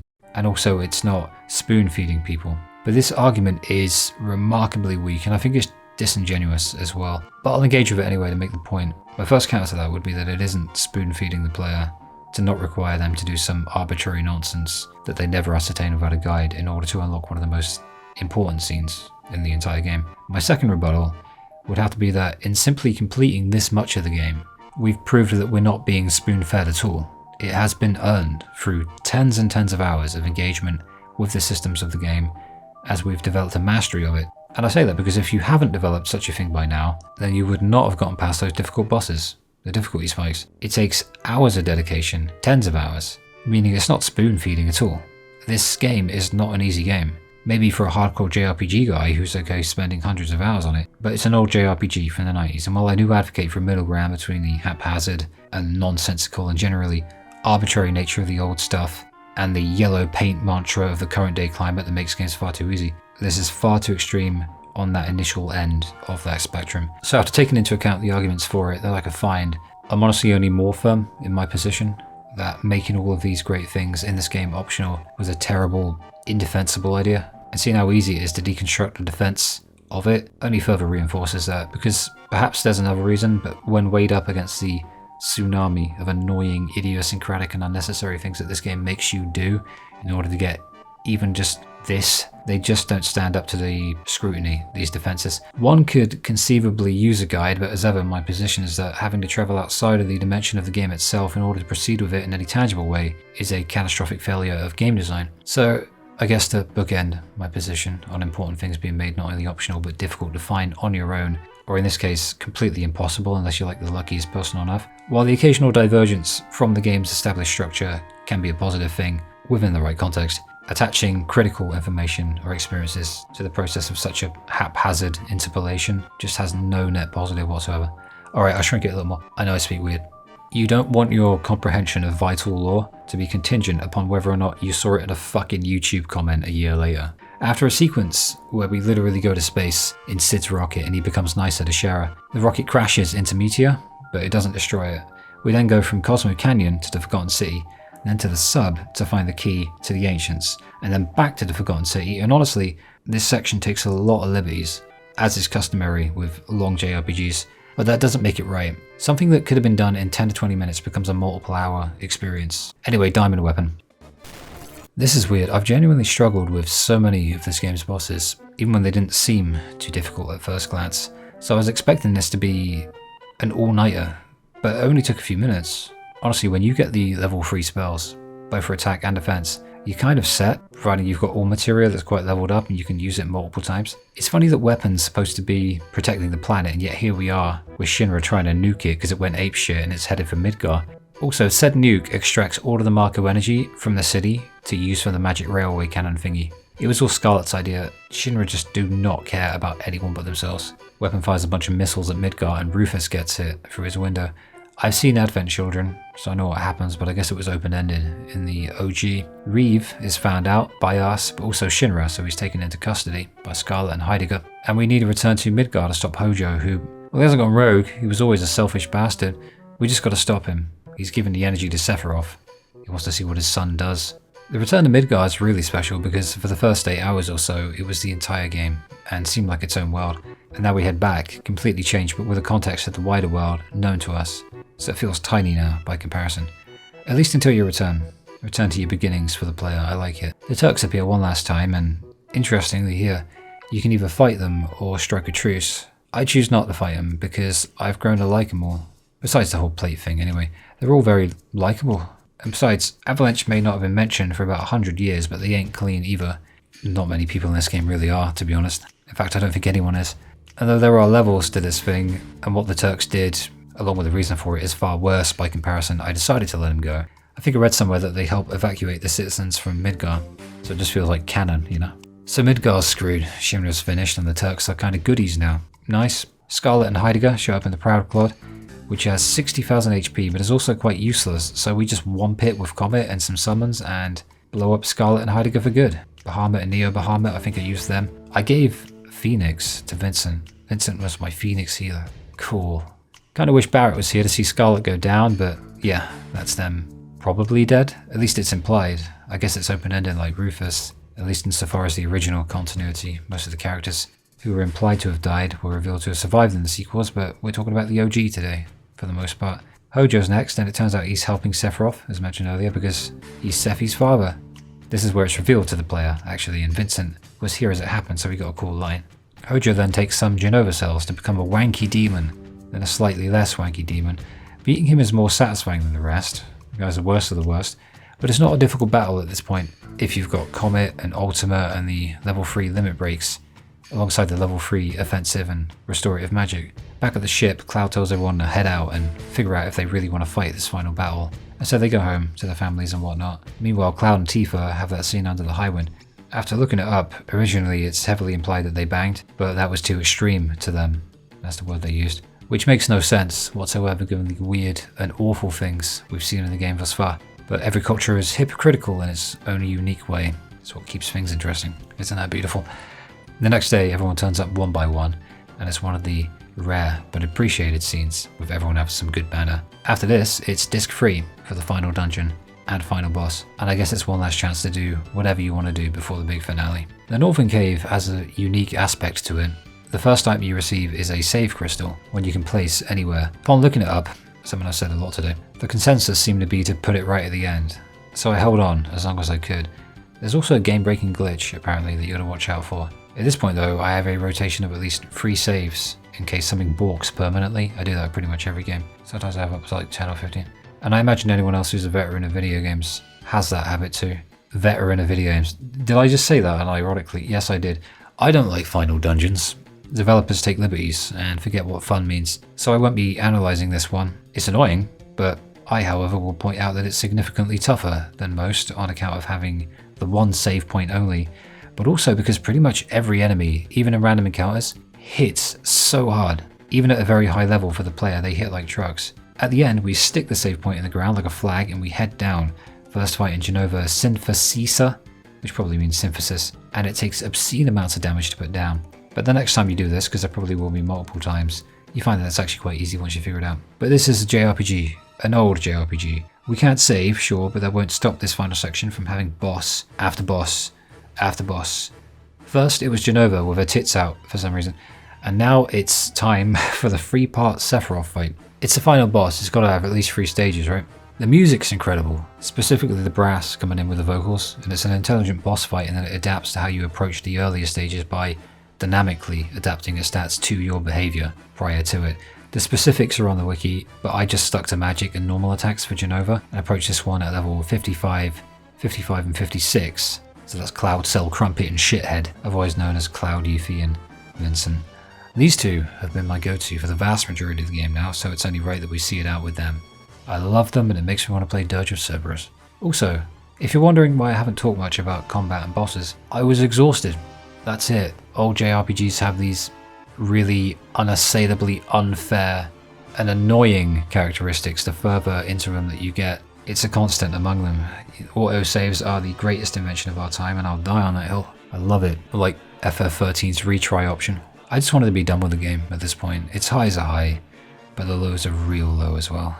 I just wanted to be done. When you're doing an essay on top of playing a video game, a difficult one at that, I'm about vibes and fun, man. And for me, there's no fun vibes in being stuck on a boss for days or weeks. Everyone's different, but that said, in finally completing the game, I have now earned the right to critically analyse it to this degree, in this depth, subjectivity and all. But still, the final stage of Sephiroth's fight is the worst I've ever seen in a JRPG. It's the worst final boss fight ever. This isn't clickbait shit, I genuinely mean it. And it's not that it's hard, it's that it's unfair.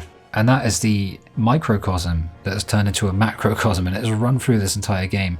The supernova attack. It lasts for over 2 minutes and he spams it. And it doesn't even kill you, it just takes out a percentage of your HP. But he does still do constant one-hit kills. They are a thing he does. But it's the 2-minute unskippable animation where literally every planet comes up, is named, one after the other, E equals MC fuck off, and then they're destroyed and it completely... You know what, at first it's fantastic. This isn't in the script. At first it's fantastic. It's insane. You'd never see anything like it. But then by the end of the battle, you've seen something like it, which is literally just it again and again and again. And it kills the sense of player agency and even the flow of the fight as well. It's the worst final boss in the history of games, with one of the best final boss themes. It's like the duality of Final Fantasy VII, encased and encapsulated within one sole boss fight. Walk down the 10-minute walkway, watch the pre-boss cutscene again that you can't bloody skip for 5 minutes, get through the first 2 stages that take over 10 to 20 minutes, then fight the final boss again, probably die, then spend another hour from the start of the process. Now that you know that Sephiroth's final form can turn you into a tiny little frog. I'm old, I'm 102 years old, and I'm tired of it. And it makes me weary of revisiting other old Final Fantasy games. I'm googling shit like, is Final Fantasy 8 harder than 7? Is Final Fantasy 9 fair? Newer games may be too easy sometimes, but thank goodness this trend died. I'd rather it was too easy than too hard. At least then I can actually finish the story instead of going on YouTube. Once again, this is not about spoon feeding people. It's about games being deliberately obtuse in a way that almost seems spiteful, and it betrays that trust between developer and player. And many will throw the obvious straw man out there and say, oh, it's just crybabies moaning about it being too hard. Once again, it's not hard. It's just not logical. A 2-minute animation in the middle of a fight, especially the final boss fight, happening over and over again. It's not a hill worth dying on, I don't think. There's nothing fun about it. And the added time spent waiting doesn't add to the challenge, just how annoying it is. It adds nothing beyond the first time. It's so easy to implement a way to just skip it. They just didn't care about the players' I guess immersion or fun. There was no regard for the player's time. Thankfully, in the hour or so between losing the Sephiroth and beating him, a miracle happened. Sleep Token released a new song. It's called Emergence. It literally gave me the power to beat him. I was in a shit mood anyway from other stuff happening, and then Sephiroth beats me up. And then Sleep Token, they just put out a new song, and I'm like, I'm gonna take him out. I'm gonna take this fucker out. And then with the ribbon accessory that stopped him from turning me into a frog again, I put Sleep Token on. And I fucking did it. I beat him with Sleep Token helping me. I told you, man. They give me special powers. It's a special band. It gives me special powers. But it looks like Meteor is still going to hit us, despite Cloud having a vision of Aerith. But then the live stream does some floaty dancing thingy, thanks to Aerith, who's within it. And I guess it's thankful that we beat up Sephiroth to death. So before Meteor can kill everyone, it kind of like suffocates Meteor. And once again, Aerith's face pops up, implying very heavily that she was the one helping us out. It's a long spectacle, this end sequence, and no doubt the reason we needed a third disc to put it on. It ends kind of open-ended, but it's obvious what they're implying, just on her face alone. And I know that the sequels, at which point it became sort of silly, clear up what happens, but even before that, we get the post-credit scene of the OG right here, with Nanaki, many years into the future, looking over the remains of Midgar, the likes of which have been reclaimed by nature. Open-ended enough, but with closure too, in the form of the obvious implication that everything went okay in the end, and Nanaki's kind lived for ages anyway. But that is that. The original Final Fantasy VII. Let's talk.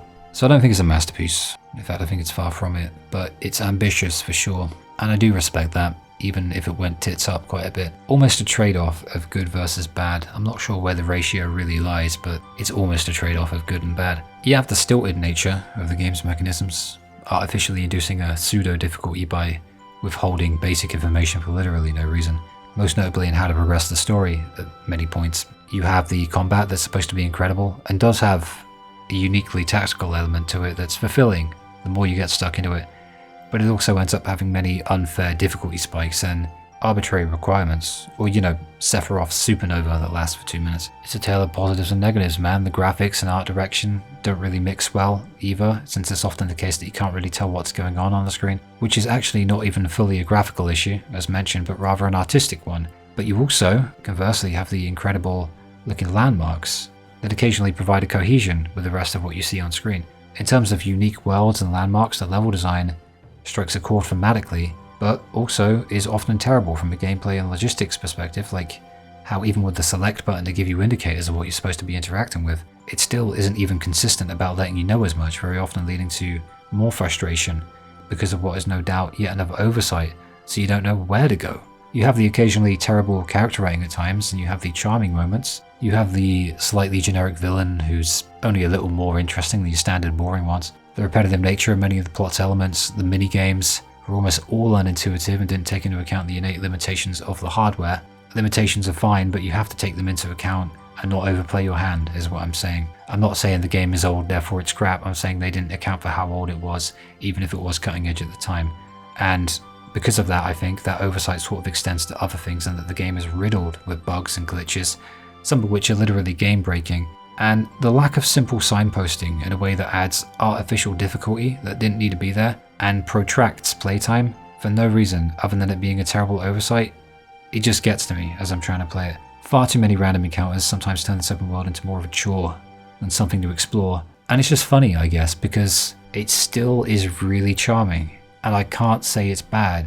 It has an incredible soundtrack too. And so while it's not a masterpiece, absolutely I still like it. There are things about it that I absolutely like. Unfortunately, that's about all I can say. Sound familiar? Yeah, I sound like the Final Fantasy XIII critics, don't I? Well, except that, I can still admit what this game got right, outside of just the soundtrack. You don't often hear people say 13 has charm. In fact, I never heard people say it, or give it credit for what it did right. And I'll also point out that much like 13, the narrative is intact throughout. That's another thing. It wasn't in the script, but I thought of it just now. From Avalanche to Meteor and Holy, the environmental aspect of the narrative, it runs through the game really, really nicely. But therein lies the funny thing. It's a game riddled with as many issues as FF12 or 13 or 15 or 10, and yet it's held up as being distinct from them in this regard. But it's not. It's not distinct from them. They are all the same. I will not knock anyone for loving it for exactly that reason. It was a lot of people's first Final Fantasy game, And it'd be easy to pin it on that and say you only like it because it was your first. But I think that for many, it's a genuine love. It's sort of like when people say to me, you're just on a bandwagon loving 13. And it's like, no, I loved it since 2017 when I first played it. I'm not going to tell people it's just because it's your first. I'm sure people genuinely love this. The thing about that love is I imagine for most people it's powerful enough to make them forgive these not so great parts. And they probably don't analyze things as much as I do because I overanalyze to the point where I'm doing essays on YouTube. And not many people are stupid enough to do that. So similar to me with 13 and 15, I get what it's like to love something with a bunch of flaws. I do. Something in this made people connect with it in the same way that I connected with 13 and 15. But for some it really is the fact that it was their first. I'm sure of it, and I'm sure with the others it's a bandwagon thing, some. But while I don't in any way hate it in a general sense, I can't really say that FF7 is something I very much love either. Little pockets of love here and there, but very, very shallow compared to the ones that I do really adore. Not particularly popular to say that, but I am the guy who talked about Love and 13 for about 7 hours in total, so if that bothered me, it'd be kind of funny. But what I did like was enough to get enough footage for a highlight video. The highlight video is looking pretty good, to be honest with you. It's either already out or it's coming out soon. That speaks to the good as well. And you know, furthermore, it's not lost on me that despite this game's more annoying qualities, it has an insanely dedicated fan base who do love it genuinely, as I mentioned, and they put hardcore hours into getting everything they can out of it. And that doesn't happen unless there's a genuine depth within at least a few areas of the game that's been worked on very hard by the devs, and I must give that praise as well, essentially. It's a hell of an experience, this game, for reasons both incredible and absolutely awful, and it's helped me to ascertain something very funny. This whole modern Square Enix thing that I've been saying, it's not modern at all, and the Enix suffix doesn't mean a goddamn thing. It's not modern Square Enix, it's just a Square thing. That's it. Squaresoft, Square Enix, square pegs for round fucking holes, you know? It's just what they do. This is what they do. Every single game has these issues. No Final Fantasy game doesn't have these issues. I'll go back and I'll play them all and I'll realize, nope, they all have these issues. And I guess if this is any indication, that will be the case. So in that, more than anything else, I think I can see why people love this game. It was an absolute slog at times, but I'm glad I went back to it. I think I understand now where all the love comes from, and even if it was an arsehole to me at times, it was also very nice sometimes. The narrative of life and death and rebirth is done well, with them ended on Aerith's face just as they started with it. And Aerith saving the planet even from within the livestream helps that along. It's a wonderful ending in many ways, and in many ways it's also a beautiful story, and I appreciate it for taking risks and showing ambition, even if it manifested negatively at times, and I would never ever want to play it again. So yeah, it's very, very good sometimes, and it's very, very bad sometimes. I don't regret my time with it, and I'm never playing it again as long as I live, unless I go crazy, or more crazy. So yeah, while I don't think it's a masterpiece, and that thumbnail is not some clickbait bullshit, I really don't. I do believe that it is overrated, at least by quite a few people, and everything's probably overrated by somebody. But for an absolute mess, it is a charming mess, and I think I understand why people love it, which sums up literally every Final Fantasy game of all time. It's just a Square thing. So once again, doesn't mean I hate it. I'm just sick of the word masterpiece. That's all.